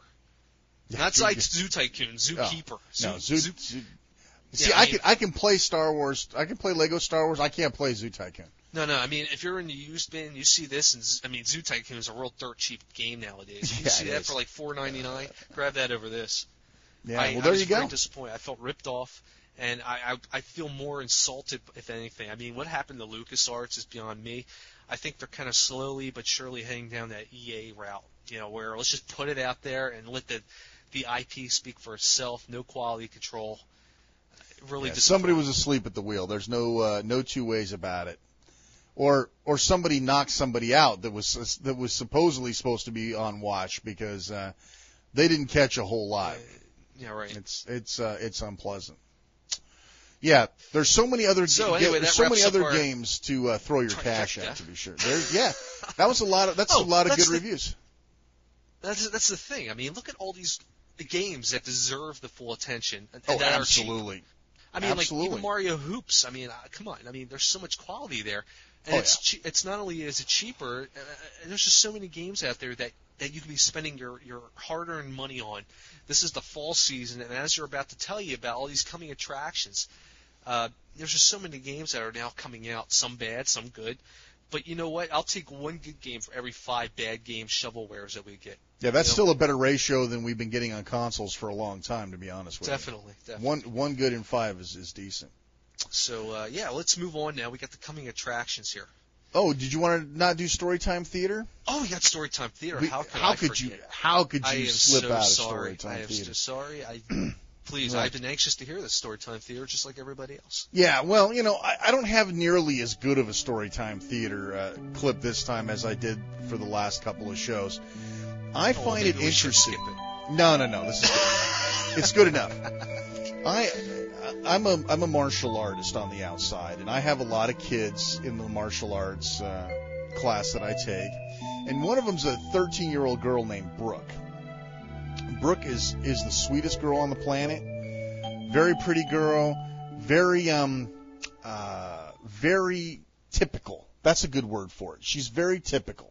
She's not a geek or a goth or any. She is a 13-year-old girl, representative of 13-year-old girls everywhere. Probably not the brightest 13-year-old girl that you might find, but very sweet. Sometimes sweet's better than smart, trust me. So I was at a party, and we like to throw down at our martial art parties. We have, ceremony parties. Basically, anytime there's an excuse to have a party, we have one. And one of our big things is I bring my DS. There's a couple of kids in the class that have DSs, and then I bring my extra one so that somebody else who doesn't have one can throw down. Play a lot of Mario Kart, whatever. And so I was at this party, and I had my red DS with me, and I had pack picks in it. And I don't remember why I brought it, other than the fact that I just wanted to have an extra DS, and it happened to have pack picks still left in it. So we were sitting down getting ready to play, and Brooke took the DS and she fired it up, and she started pack picks because she didn't know how to do a DS download or anything. So she started playing pack picks, and she's like, "Oh, what's this?" And I said, "Well, this is pack picks." I explained to her the basic concept of the game. I said, "Do you know what Pac-Man looks like?" She's like, "Well, yeah." And I said, "Do you think you could draw Pac-Man?" Of course, everybody knows Pac-Man. Everybody knows Pac-Man. 90-year-old Grandma Joan knows Pac-Man. Exactly. And so she's like, "Well, yeah." And I said, "Okay, draw Pac-Man on the screen right now." And so she starts to draw when I said, "Okay, nice. The only caveat here is you have to start at the top of his mouth and draw downward, or draw the top of his mouth first." And as I said, she's not the ace of spades in the deck of cards, okay? So at first she's like, "Huh?" And I'm like, "Okay." And I drew it once for her, and I said, "That's how you have to draw the mouth. You have to draw the mouth first and then just work around." I'm telling you, I haven't got my DS back yet. It's been like 2-3 weeks. She won't bring it back. She's too engrossed in playing pack picks.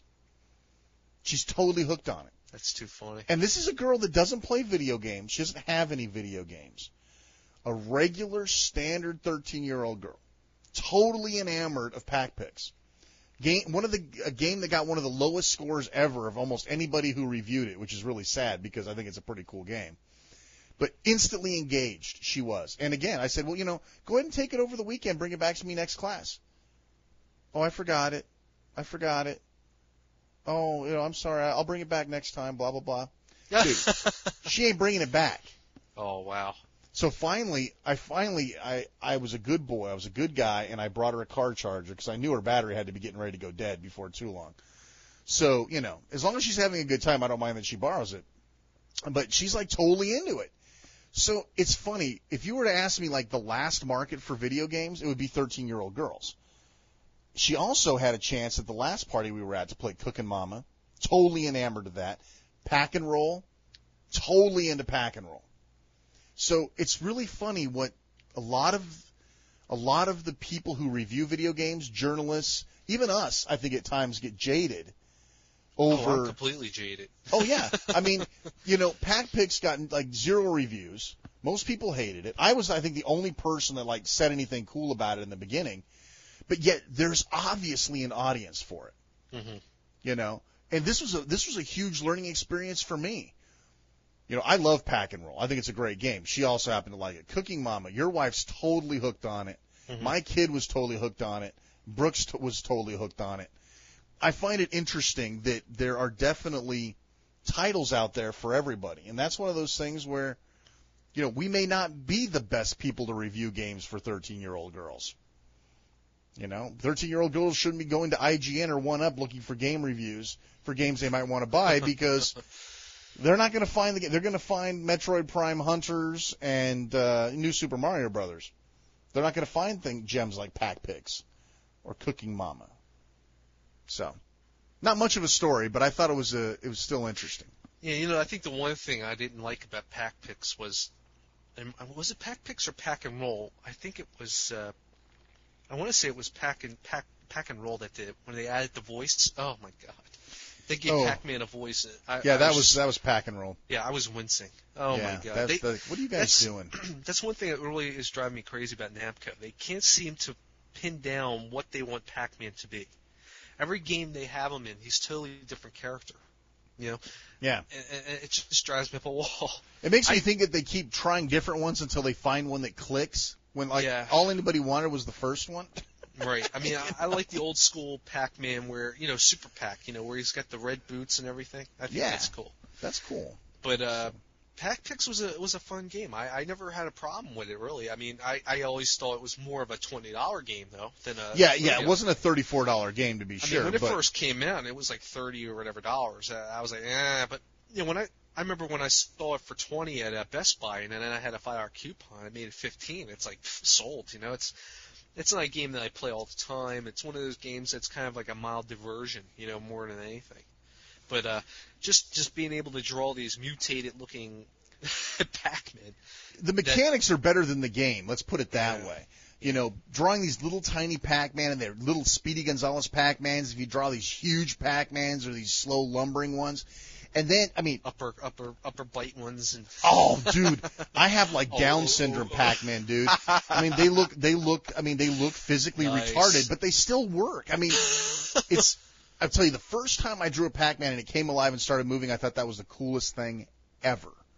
I'm only laughing because, I know exactly what you're talking about. You get these really goofy-looking Pac-Men that look like, Igor from Frankenstein. Exactly, To me, that's part of the wonder of the game. And there's all sorts of cool stuff as you get up later on. The mechanics change a lot. And I don't know. Well, this isn't supposed to be a Pac-Pix review, but... I know, but we haven't really touched games. upon it. It's just nice to talk about it again. So. I like Pac-Pix. I think, especially now, I think Pac-Pix is like $14.99 new. Oh yeah, it's which makes it a great title. Makes it a great title. All right, well, enough Storytime Theater. We've still got tons of stuff to do, right, Chris? Yes, we do. We got now we have the official coming attractions.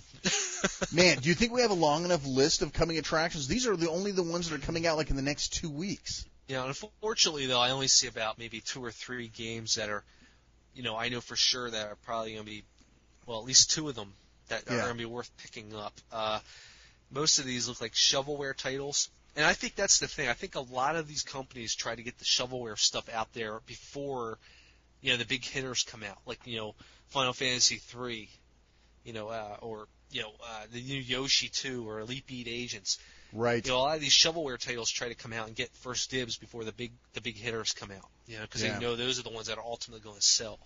There's only so much money going around for these parents to buy for their kids, and I think ultimately a lot of kids are going to want to have something like Yoshi than Hana Montana. Hey, you never know. I have no idea what that is. That game could totally own. You never know. Hey, you know what? Hey, it could be Hana Montana Cubert. That's right. It could be Cubert with just some 13-year-old chick running around. Bouncing on cubes. Yeah, never know. Yeah. Hey, after Danny Phantom, dude, I'm willing to reserve judgment. Dude, my defenses are down.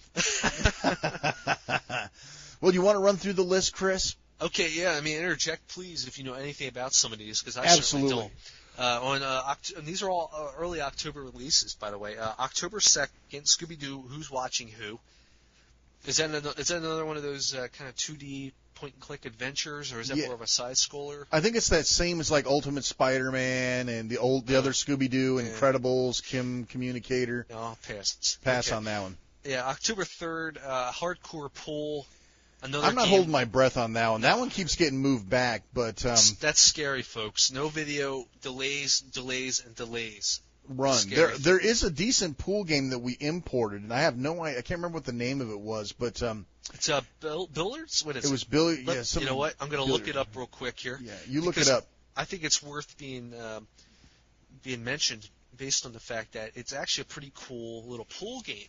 Yeah, I don't know about Hardcore Pool, but this other one, and it could be that Hardcore Pool is actually the English version of this one. I don't think it is. No. The import game is Billiard Action. Yeah, there you go. Which, Billiard if Action. I'm not mistaken, is actually is very similar to what they did with Sudoku Mania. They took or Break 'em All. They took one of the simple series of games in Japan. Right. Because I think this is what this was. This was the simple series. I think it's called Simple. What is it? 2000.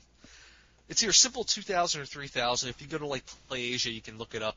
Yeah. They have a whole listing of their budgetware titles, usually $19.99 or under U.S. dollars. I think that's about $2,500 yen or something like that. 2,500 yen.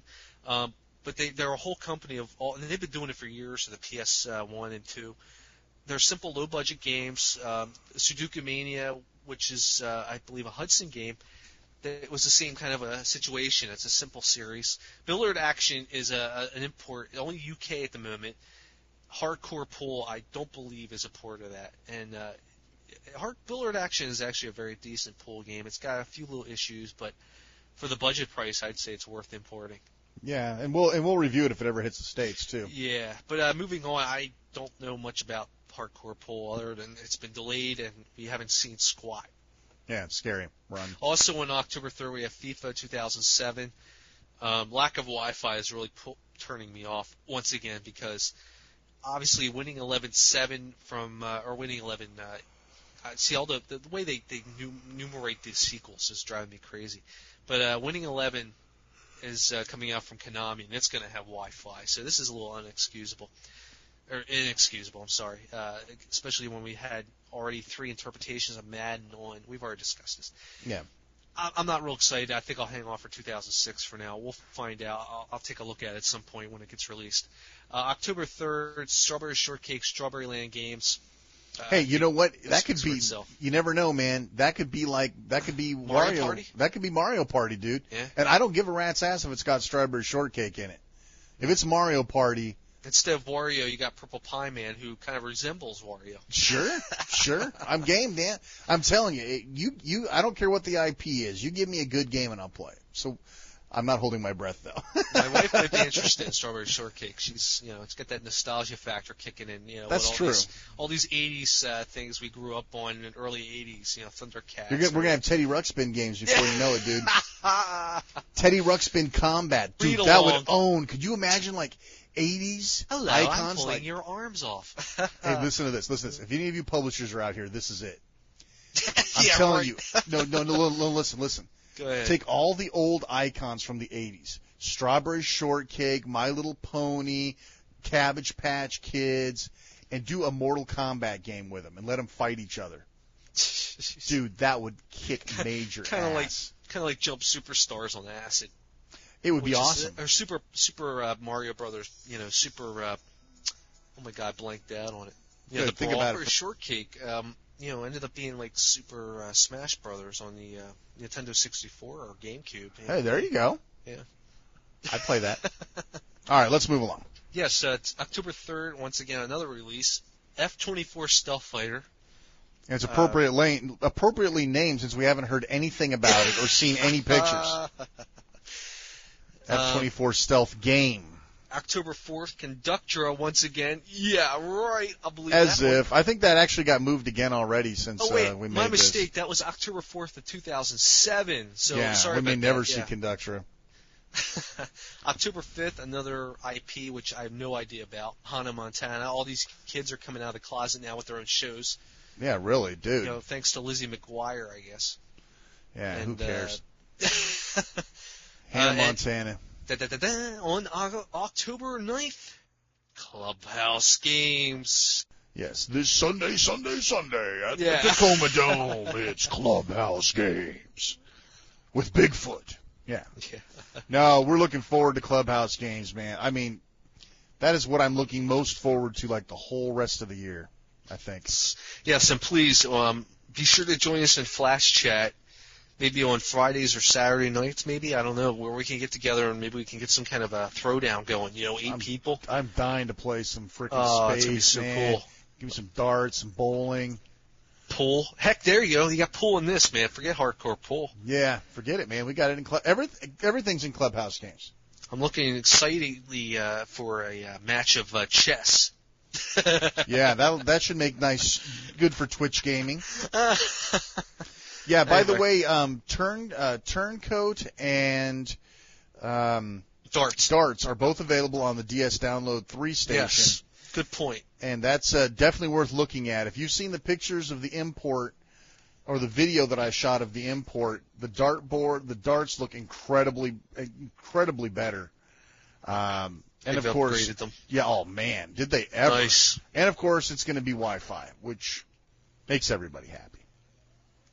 Awesome, dude. Can't wait. Me too. So anyway, 10/10/06, we have Contact, which it's another Atlas wonder. Atlas has been on a roll with some of these games lately. They really have. It's been awesome. This one has gotten delayed a bit. It was supposed to have been out by now, but It looks like a pretty interesting game. I don't know if it's going to be my type of game or not, but I'm going to definitely check it out.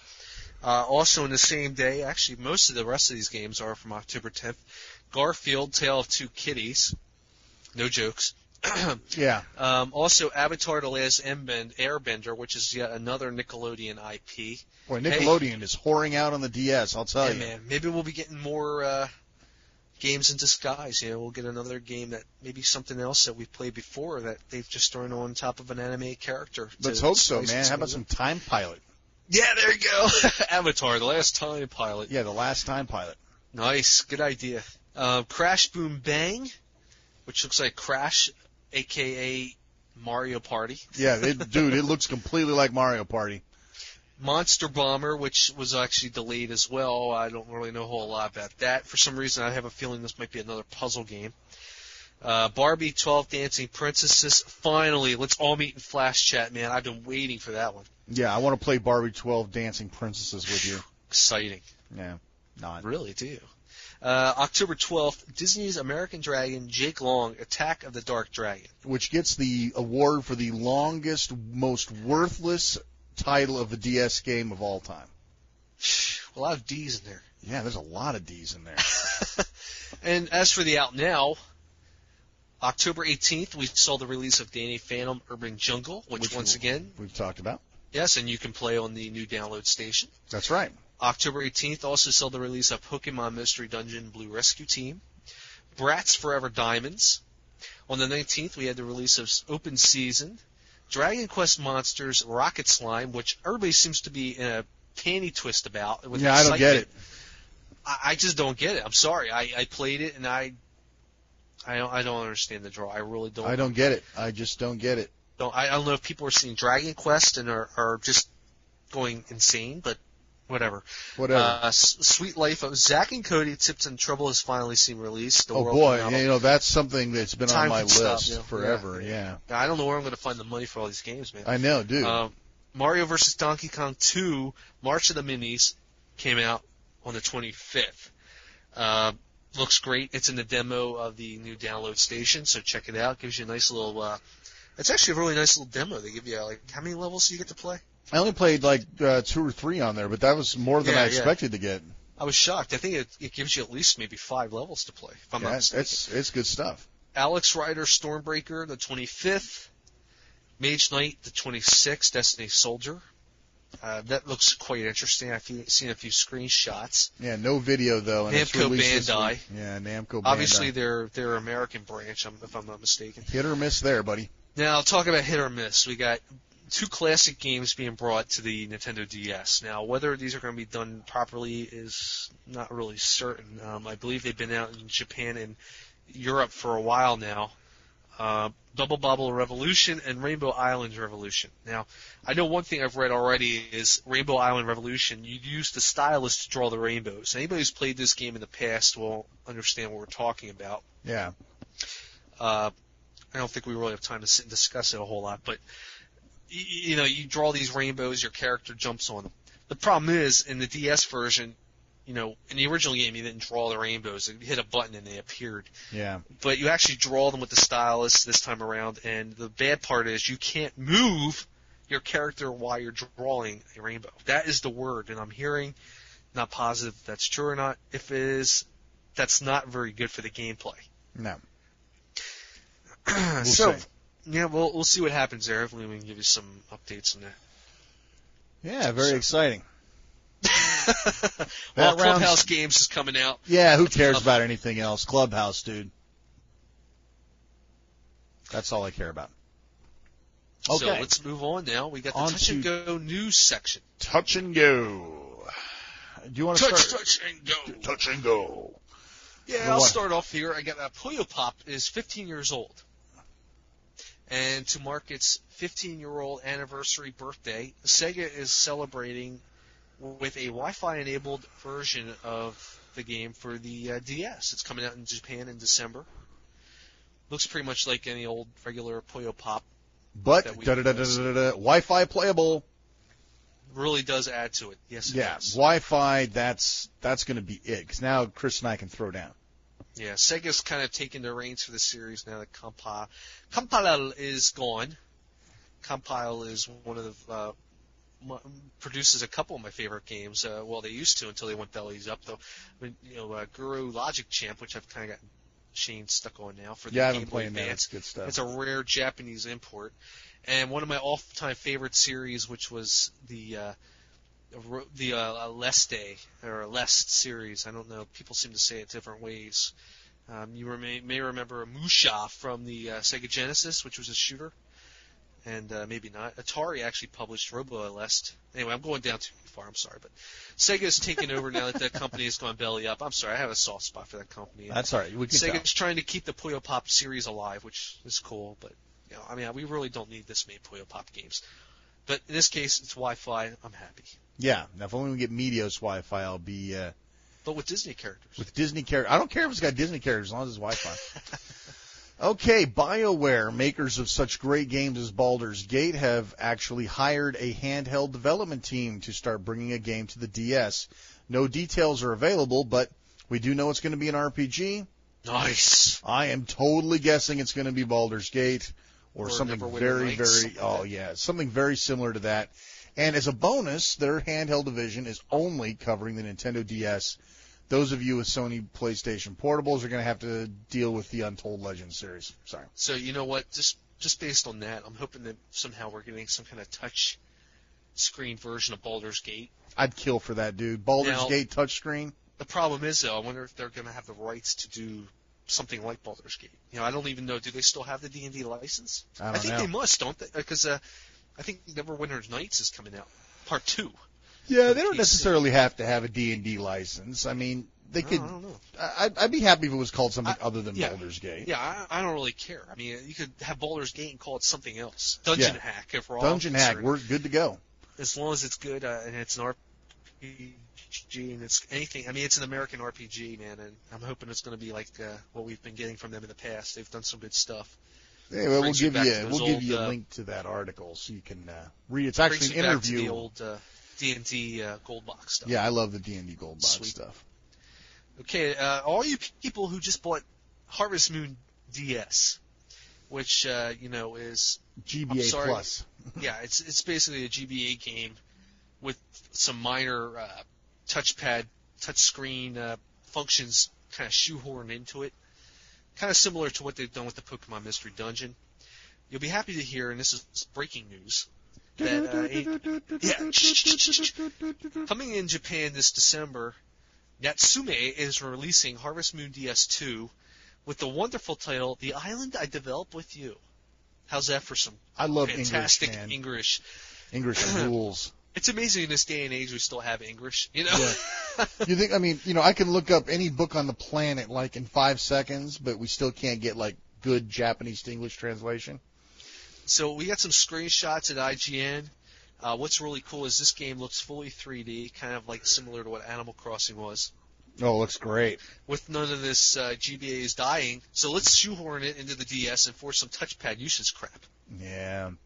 But, man, the game looks so much better than this one that was just released. So I'm glad I didn't go out and run out and purchase Harvest Moon DS. Yeah, my sorry ass bought it. But my kid's getting a lot of use out of it. She's playing the crap out of it. So. I just didn't think it looked too good. And, I didn't hear very many stimulating reviews on the game. So I'm glad I waited because this looks really cool. The graphics look fantastic. The game itself just looks more polished. Looks like a little more thought went into it, just judging by the early screenshots. But we'll see how that pans out. Absolutely. Well, everybody's favorite duo, Sam and Max, apparently are making their way to the Nintendo DS. We don't have a lot of information yet, but we do have an IGN article we'll point you out to. Hopefully give you a little bit more information. I was never a huge fan myself, but I know I'm in the minority. So yeah, I've never played it. I know from the LucasArts games, I never played it, and I can't jump on the bandwagon. I'd give it a try on the DS. Yeah, I'd give it a try because I'm a slut. What can I tell you? Castlevania: Portrait of Ruin. We've got some new screenshots out, courtesy of I think it's Go Nintendo. I'm not sure. I don't know. They're probably on the IGN at the moment. We'll have a link. Game's looking really cool if you're into the whole 2D artwork scene, side-scrolling platformer. I know I'm getting a little excited. I've always liked these games. I'm not sure Shane's as big of a fan, but also, speaking of Castlevania Portrait of Ruin, GameStop is currently running a promotion where if you pre-order it for the astounding price of $40, you can receive an anniversary soundtrack CD containing some of the music over the past years. For $40, it's obviously it's up to you. I personally, you're already getting charged extra, it seems to me, for the game. I think they tacked that $5 on purpose just based on that. Yeah. I mean, I'm sure this game will be $35 everywhere else. I mean, they usually tend to charge an extra $5. I mean, it's very rare to see a $40 game. And I know the last Castlevania was $35, so I guess if you're a hardcore enough fan, go ahead, but I'll pass, thank you. Yeah, I might have to take a buy on that one myself. That's Bye-bye. Bye-bye. I have no room for you. No, I think I'll take a pass on that one.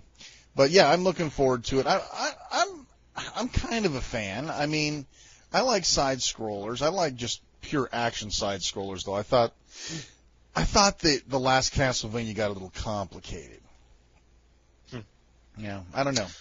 I mean, I still like the whole running around, whipping. I guess it can't get old. I really like that whole stuff. I mean, the games are horribly easy, in my opinion, but I really do think the gameplay is just a lot of fun. I mean, it's not like we're getting 5 of these a year. I mean, once a year is pretty cool. I mean, I'm shocked that this one's coming out so soon.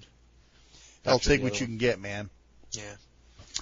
Okay, Avatar Last Airbender, we had a little fun with that earlier. We do have some new screenshots, and it looks like an isometric, very nice looking. Of course, there's no video, so take that for what it's worth.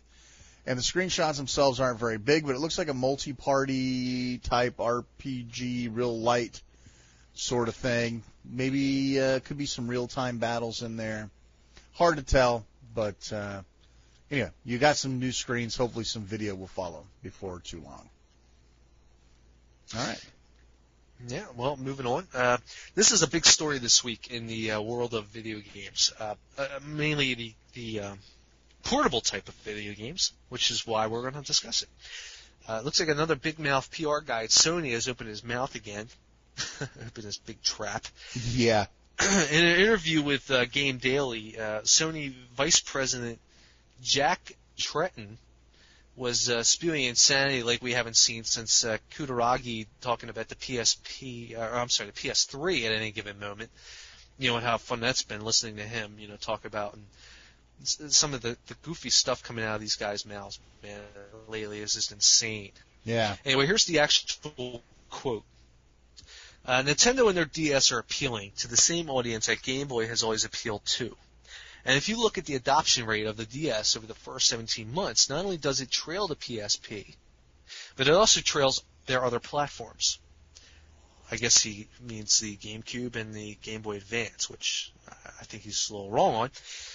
They're potentially losing some of their core audience, and they're not really expanding beyond that.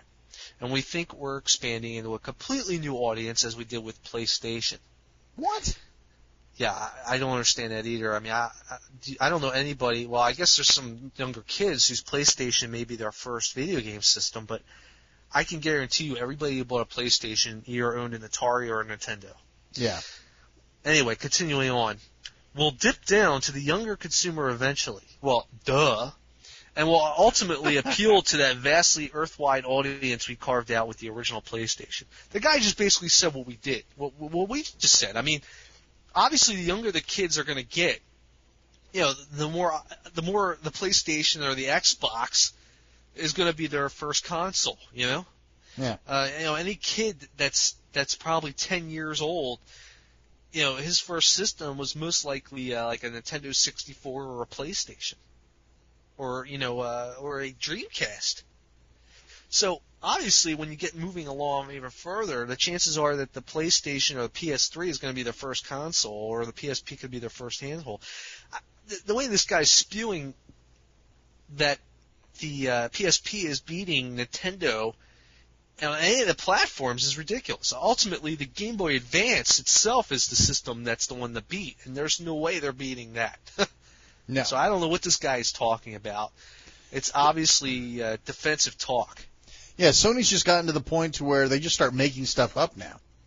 Yeah, exactly. I don't. It used to be that they were smoke screening us with like shipped versus sales. Well, yeah, we shipped 15 million PlayStation Portables. We only sold like 2, but you know, now they're just outright just coming up with crap. I mean, it's already up there with EA. I mean, let your Priceless, products, let the dude. product speak for itself. I mean, these guys are just coming out. You know, I have no problem with Sony, but when you hear stuff like this, it's just, hello, duh. What are you talking about? You know, what Hello, are you saying? McFly. Hello. What are you saying? You know, Unfrickin' believable. these guys really man. need to keep their mouth shut. I mean, They do. Is anything really doing? I mean, are they really that scared that they need to even talk? You don't see any. Even Microsoft has been pretty quiet, or Nintendo has been quiet. You don't. Sony just seems to keep putting their foot in their mouth, and this is just another example of that. Maybe we should just keep our mouths shut. I think they'd be money ahead. What about you? I have to agree with that. Yes. Yeah. Okay. Well, moving along. Speaking of IP properties that I'm not sure who the hell they're marketing this to, Tom and Jerry has some new screenshots out on IGN. Now I'm thinking to myself, okay, does anybody like under the age of 30 remember who Tom and Jerry are? And is it going to get the antiseptic treatment that all Tom and Jerry's are receiving when they're being re-aired, which means they cut out 3/4 of the cartoon because it's too violent? Yeah, right. So you're not going to appeal to the old school audience that want to see Tom and Jerry beat the living crap out of each other. Thomas? Oh, you think they're gonna leave that in? Oh no. Oh, dude, it's gonna be some hot white chick now that's gonna have to do that. There's not gonna be you bad kitty. What are you doing? You are a bad kitty. Dial 1-900 hot kitty. You know, dude, I'm telling you, I don't know. That just looks like I'm open. Maybe it'll turn out to be Grand Theft Auto with Tom and Jerry. I don't know. Thomas, what are you doing over there? What you doing over there? Oh my God, man! Oh man, can you just imagine this? I can't wait. It's gonna be a train wreck to watch. In any event, there's new screenshots, no video, of course, but we've got screenshots. Once again, take that. Maybe we'll get some other older, game. Maybe we'll get Heckle and Jekyll.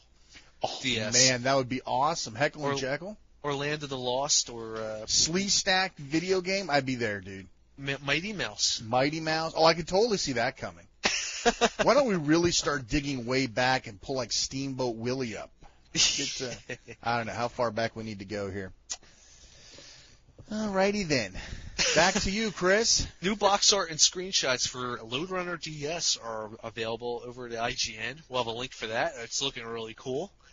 Japanese release box art anyway, and screenshots. So check it out. Let us know what you think in the forums. I know as classic gamers, we're pretty interested in that. And I think a lot of people probably dig the whole gameplay aspect of it. It's kind of a timeless game. So. Yeah. Okay. Remember we talked about Age of Empires, the Age of Kings for the DS, which is really weird because it's like a Microsoft shop doing games for the DS. There's something totally creepy about seeing the Microsoft name on a DS game. Definitely. Age of Empires started off as a real-time strategy game and turned into a turn-based strategy game, and we gave it pretty good marks, as I recall. Very cool game, very nicely done. None of that crappy Lego Star Wars crap in there. Very tight. Well, it's nice every now and then to see that these sort of games and the people who develop them actually get rewarded. Backbone Entertainment Vancouver, who was responsible for the game, was recently awarded at the Canadian Awards for Electronic and Entertainment Arts for their work on Age of Empires. The company won Best Game Design of the Year. Nice. Good for them. Good for them. Yes. Lots of applause. Very nice. Good job. Good job, guys. You deserve it. Yeah, it's a very nice game. Just like it's very strange seeing MechAssault on the DS, it's very strange seeing Age of Empires.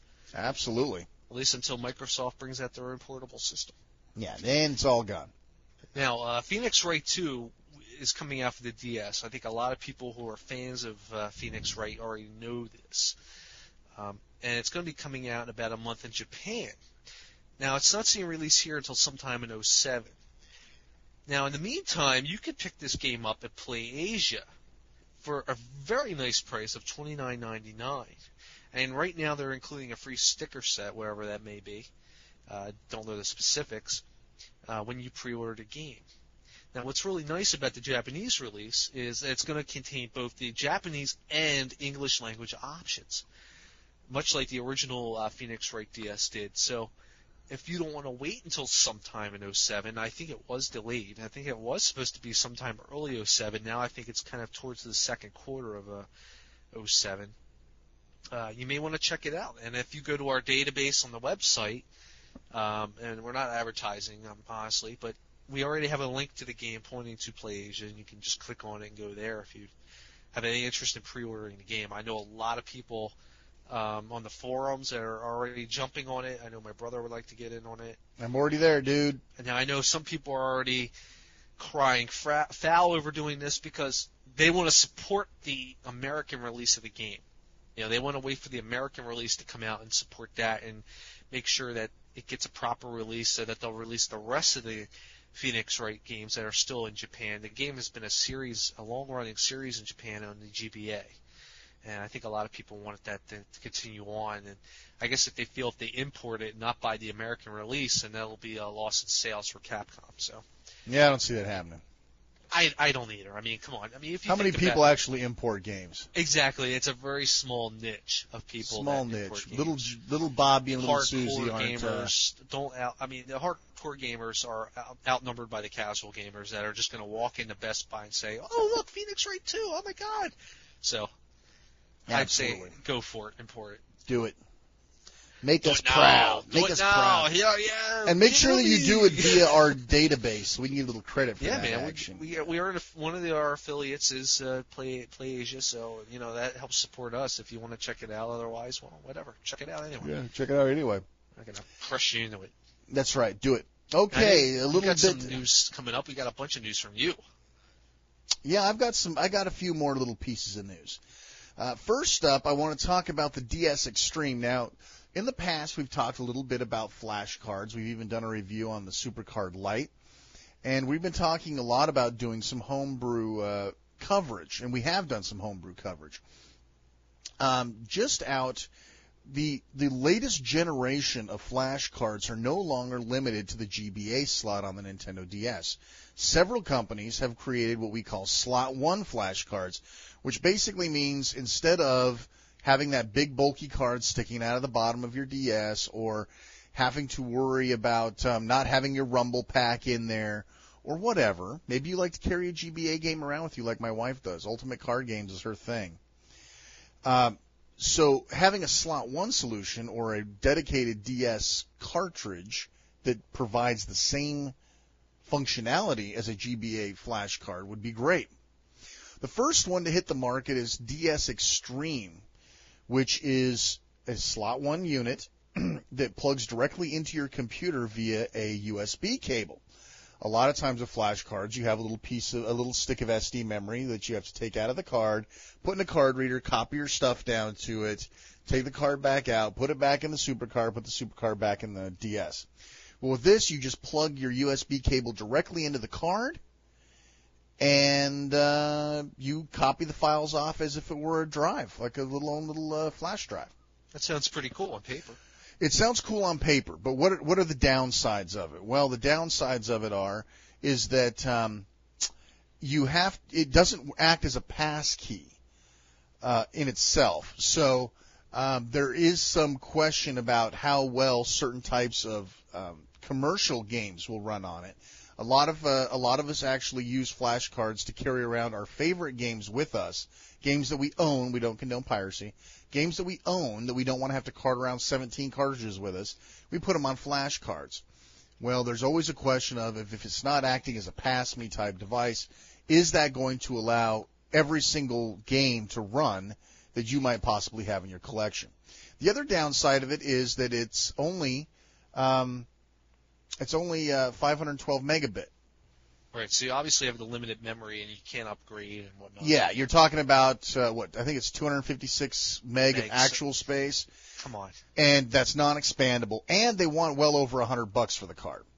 So it's not quite there yet, but there are other alternatives that are coming out. There are several other Slot 1 cards that are coming that do offer micro SD cards, which is what myself and Chris are both into. And so that's going to probably be the next thing that I look at.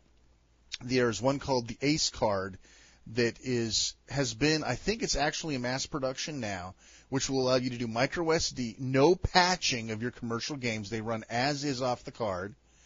However, of course, you don't have Game Boy. I don't know if you have Game Boy Advance support or not in there, but of course you can expand it anytime you feel like it. It's Slot 1, and apparently it runs homebrew just fine, as well as all commercial ROMs to date, even the ones that SuperCard has trouble with. So there are some very exciting things going on. Speaking of homebrew, I got a chance to poke around just a little bit. There are a few new games and programs out there that are worth looking at. First of all, Boggle DS. Now, of course, Boggle is available in the 4-pack commercial game, but if you're just looking to play a little Boggle, there's a homebrew version of that. Somebody has made the Mario Game & Watch title into a homebrew application. For those that I want to check out. Yeah, that looks like it's pretty good. I haven't had a chance to look at it. Be Up, the MSN Messenger, has been updated to version 0.3, which is considered a live build, which I'm assuming has something to do with the Windows Live service. Don't know much about it, but it is out, and they keep improving that by leaps and bounds. Also new to the DS in the last couple of weeks is something called DS Live Weather. A lot of people, for some reason, need to know what the weather is, folks. I guess I live in a climate that's pretty much the same all the time, so I don't need that sort of thing. So I haven't even looked at it, but it looks clean. It looks cool. So when you're near that free access point, you can hop in and see what your 5-day forecast is going to be. Nice. Also, I picked up a couple of other titles just before we started recording. One called Wi-Fi, or I think it's called Wi-Fi Chat, Voice Chat, Wi-Fi Voice Chat, and Wi-Fi Pen Chat. This is interesting, folks. In fact, I might do it while we're sitting here talking. These are little client communicators where you can hop on to a chat channel and talk right here on your DS and hear what other people are talking about. I'm going to start it up here. I don't know how well you'll be able to hear this. I can hear it. That sounds pretty cool. All right, here we go. Let's see if anybody's talking here. Anybody there? I hear something. Hello, hello. Somebody. Hey there, how's it going, man? I think we got an echo. Yes. Yeah, I'm actually in the middle of recording a podcast here, Dual Screen Radio, and I was showing off this application.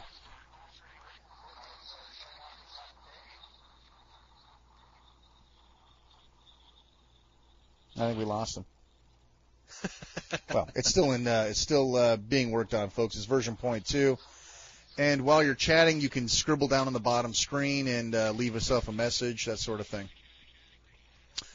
Pretty cool stuff. Anyway, I'm going to shut that off now. Do you hear a bunch of people talking on there? Yeah, there's a bunch of people sitting in that room. There's a bunch of people talking. A lot of times people have music playing and stuff. Yeah, that's wonderful. That sounds like Xbox Live all over again. Yeah, they're working on it, folks. They're working on it. Bunch of idiots. Yeah, I don't know. What's the point of that? I don't know.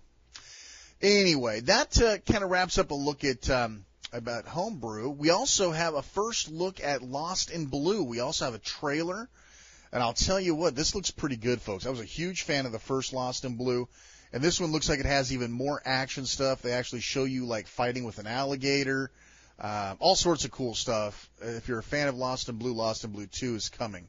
Don't have a release date yet. Finally, Tomb Raider Legend that's coming out for the DS. A lot of people have already given it frowns down for using the microphone and touchscreen. What is it with you people? Just chill out until the game's actually released. We have not only pictures but video of the game in action, and I got to say, it's looking good. I'm no huge Tomb Raider fan, but I'm definitely willing to give it another look. I was browsing through, and I'm sorry to admit this nowadays, but looking at G4. And a lot of times for you. I don't really watch a whole lot of TV in the afternoon when I'm off on like a Monday or whatever. But I'll leave it on in the background while I'm doing something else in case something cool comes on. And I had G4 on, and I was flipping through, and they were actually showing you video clips from the Tomb Raider for the DS. They had the guy, one of the guys from, I believe is it Ubisoft now? Yeah. That has control of it? I think that of the series, correct. Yeah. And they were showing off them the video, and I was really impressed. It kind of almost looks a little bit like the PS1 version, PSX version of the game. I'd say that looks accurate. I have to admit, I had a lot of fun with the game when it first came out. I've kind of lost interest after that, but after the 17 million sequels. Yeah, I mean, at first, that came out right next to Super Mario 64, and they were both cutting-edge games at the time, and I had a lot of fun with it, and it looks really quite interesting on the DS. It looks like you can use the bottom screen to touch and shoot your enemy. And so, check out the screenshots we got on there for that. Hey, I'm interested. Nice. Lots of new videos here for you. As always, we like to round off the touch and go, telling you what new videos are out there, because we believe that video sells DS games. Developers, pay attention. Don't stick us with screenshots. That's not good enough. We need video. The Dragon Quest Rocket Slime, there's a new video of that. Lost in Blue 2, of course, we talked about. The Phoenix Wright 2 trailer. Gunpei, is that how you pronounce that? Yeah, Gunpei. Gunpei video. Yeah. Yeah, that's another little puzzler. The Settlers, that's harking back more to my age, where we had the Settlers on the Amiga and the 16-bit computers. That's kind of a little fun RTS. So the video looks pretty good. I'm hoping we get a good deal on that. Of course, Tomb Raider we already mentioned, and Touch Detective, which looks like, believe it or not, a very clean-looking version of the point-and-click kind of Sierra adventure, almost, judging by the video. Yeah, I'm really interested in that. I want to check that out. I know my wife was actually saying that looked kind of interesting. So yeah, my wife Phoenix Wright fans, I think, is who are going to just love this. Yeah, it looks good. Now, we have a couple other little things here. The Brain Boost series from Majesco. Did I miss that one? It's okay. Yeah, I'm going to cover you there. But oh, that's because it's not on my list. That's interesting. Really, it's on mine. Ah, well, there you go. Go ahead and talk about it. So anyway, not much going out there right now. It looks like it's almost like obviously a clone. You could tell by the name of Brain Age or Big Brain Academy. From the minimal amount of exposure that we've had from it so far, and it's very minimal. It almost comes off more of like a Big Brain Academy type of game. There's going to be two different versions of it, a beta and a gamma, and they both kind of delve into two different types of brain boosting, I guess you could say. I think one's based on visual puzzles, and the other is more of a thought mind kind of puzzle scheme. Logic thing, yeah. Yeah, exactly. And so we'll find out some more about that. We also, in our screenshots, have some more shots of the first looks at SimCity DS. Hey, does that look good or what? I'm hoping that the video looks as good as the pictures. It's got a little pixelated cartoon version of Will Wright there and everything, talking you through stuff. Of course, it's in Japanese, but yeah, I would like to think this will be coming stateside, considering it is an American IP. Yeah, game. well, you never know. Yeah, weirder things have happened. Yeah, that is completely true. Opera on Nintendo. Yeah, exactly. Well, that's a Norwegian company, so I guess it's okay that we don't get that here so far. And the other thing, this is cutting edge news here, folks. It's just into the DSR studio. Yes. It turns out in Europe, anyway, that Nintendo is going to be producing cardboard game cases for the Nintendo DS. Now, it's for certain games. And it sounds like there's a plastic shortage. Now, really? Why, we don't know. But I don't know if it has anything to do with the fact that the systems themselves are in very high demand, but also maybe because of the fact that a lot of the plastic is being put out there for Pokemon. I mean, I'm sure Nintendo is just putting all their efforts into getting as many Pokemon cartridges made for its release, which, if I'm not mistaken, is this Thursday in Japan. It's either this Thursday or tomorrow. Watch the bloodbath ensue, man. I cannot wait to see how that explodes over Japan, the release of this new Pokemon game. But anyway, there is a list here of the releases that are being marketed with cardboard packaging, which really sucks. That does really suck. I really do like the DS packaging. I think it's really nicely done. It's unlike the at least the American ones anyway. I know a American Japanese ones. I mean, I know a lot of Europeans are really complaining and bitching about their boxes being real cheap in comparison. Yeah. But I know the Game Boy Advance boxes really suck. I mean, those sucked butt. Thin as they're so tacky. But throw away. It looks like a lot. Mostly, it's all first party Nintendo stuff and big hits too. All the Nintendogs, the Mario Kart, Animal Crossing, Tetris, and New Super Mario Brothers are all going to be in boxed format. So, it's in Europe anyway. So I don't know what the story is there. God, I hope we don't get that here, man. I really like my boxes. Yeah. I mean, I like to think that little bit. I mean, I don't know if we're paying for it or not, but it'd be hard for me to go out and shovel another $30 if I didn't get that same nice packaging. I mean, I like to think my games are going to be safe for a long time to come. Yeah. I don't want to just have one of these Game Boy Advance kind of things where I'm just throwing the cartridges in a shoebox. I like the way I have them nicely stacked. The DS games are stacked on my shelf right now, and I hope it doesn't come to that. So. They look nice. Yeah. So anyway, back by popular demand, and thanks in no part to the fact that we had really no great letters for last week, we've gotten some really good ones this week. Our mail sack is back.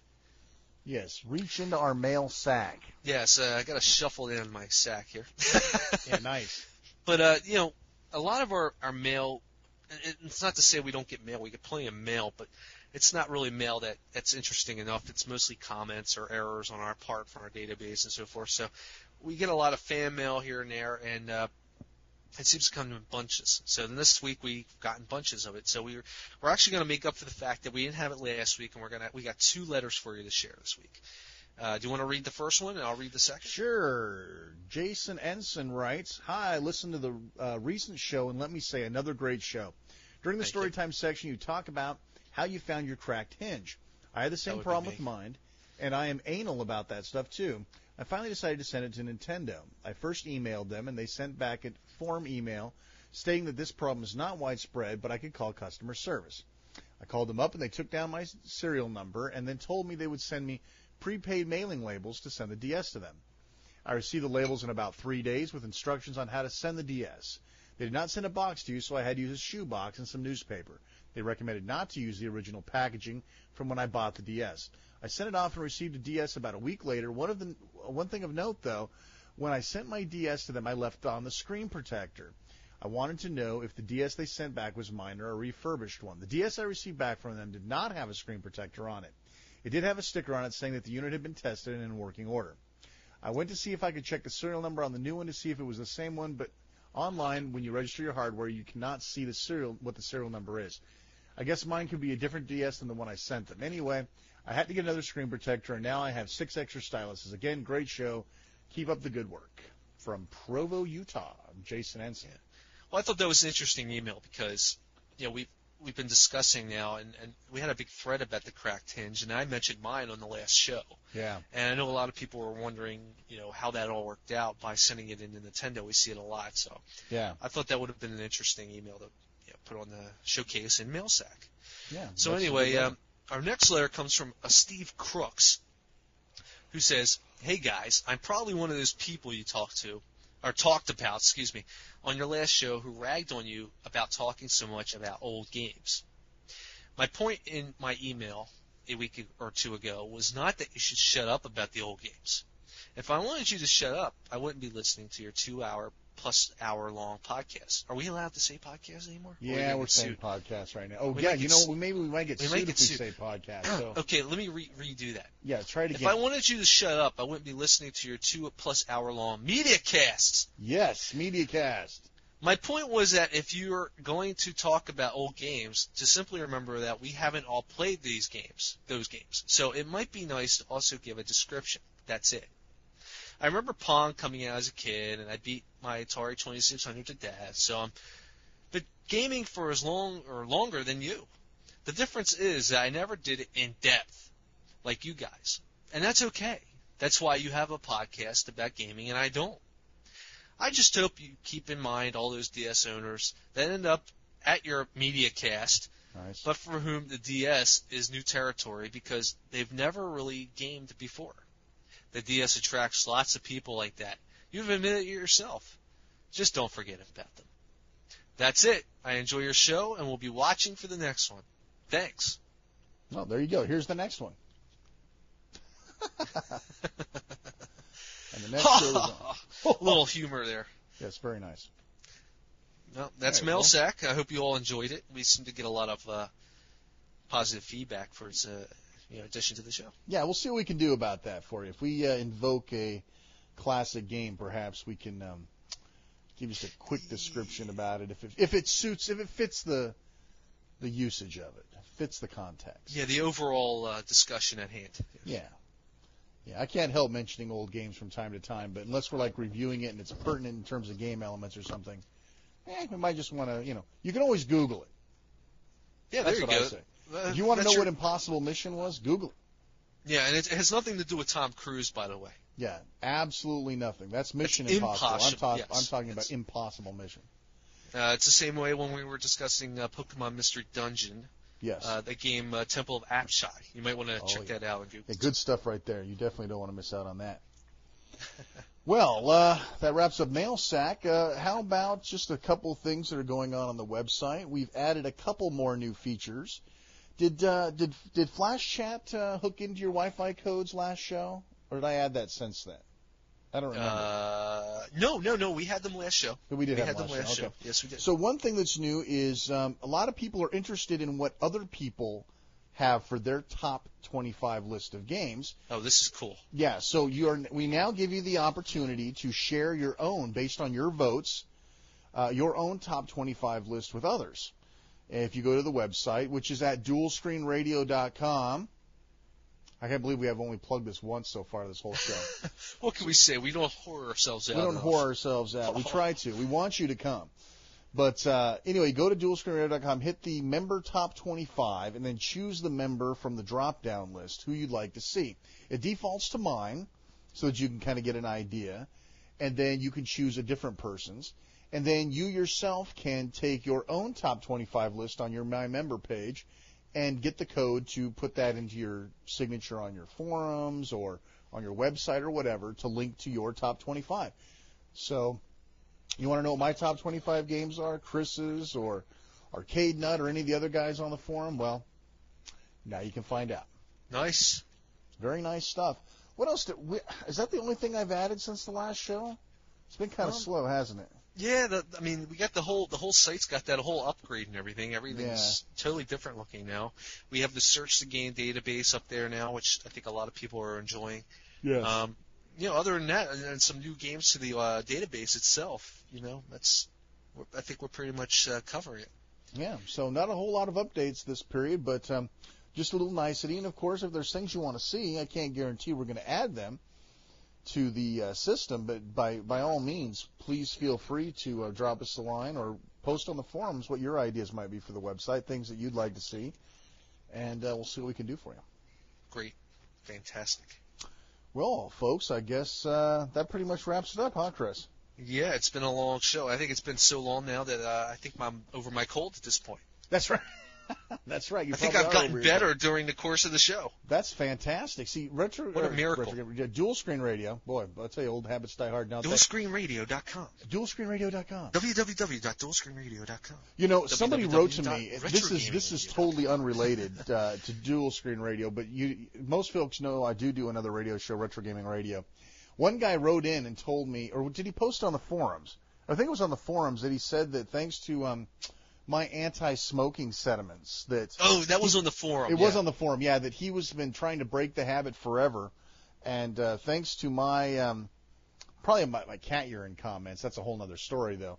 Probably thanks to my disdain for smoking and the points that I brought forward and how I talk about it on Retro Gaming Radio, etc. That he'd been on the wagon and he hadn't smoked like 6 weeks or something like that, and that somehow I don't know, dude. I'm just me.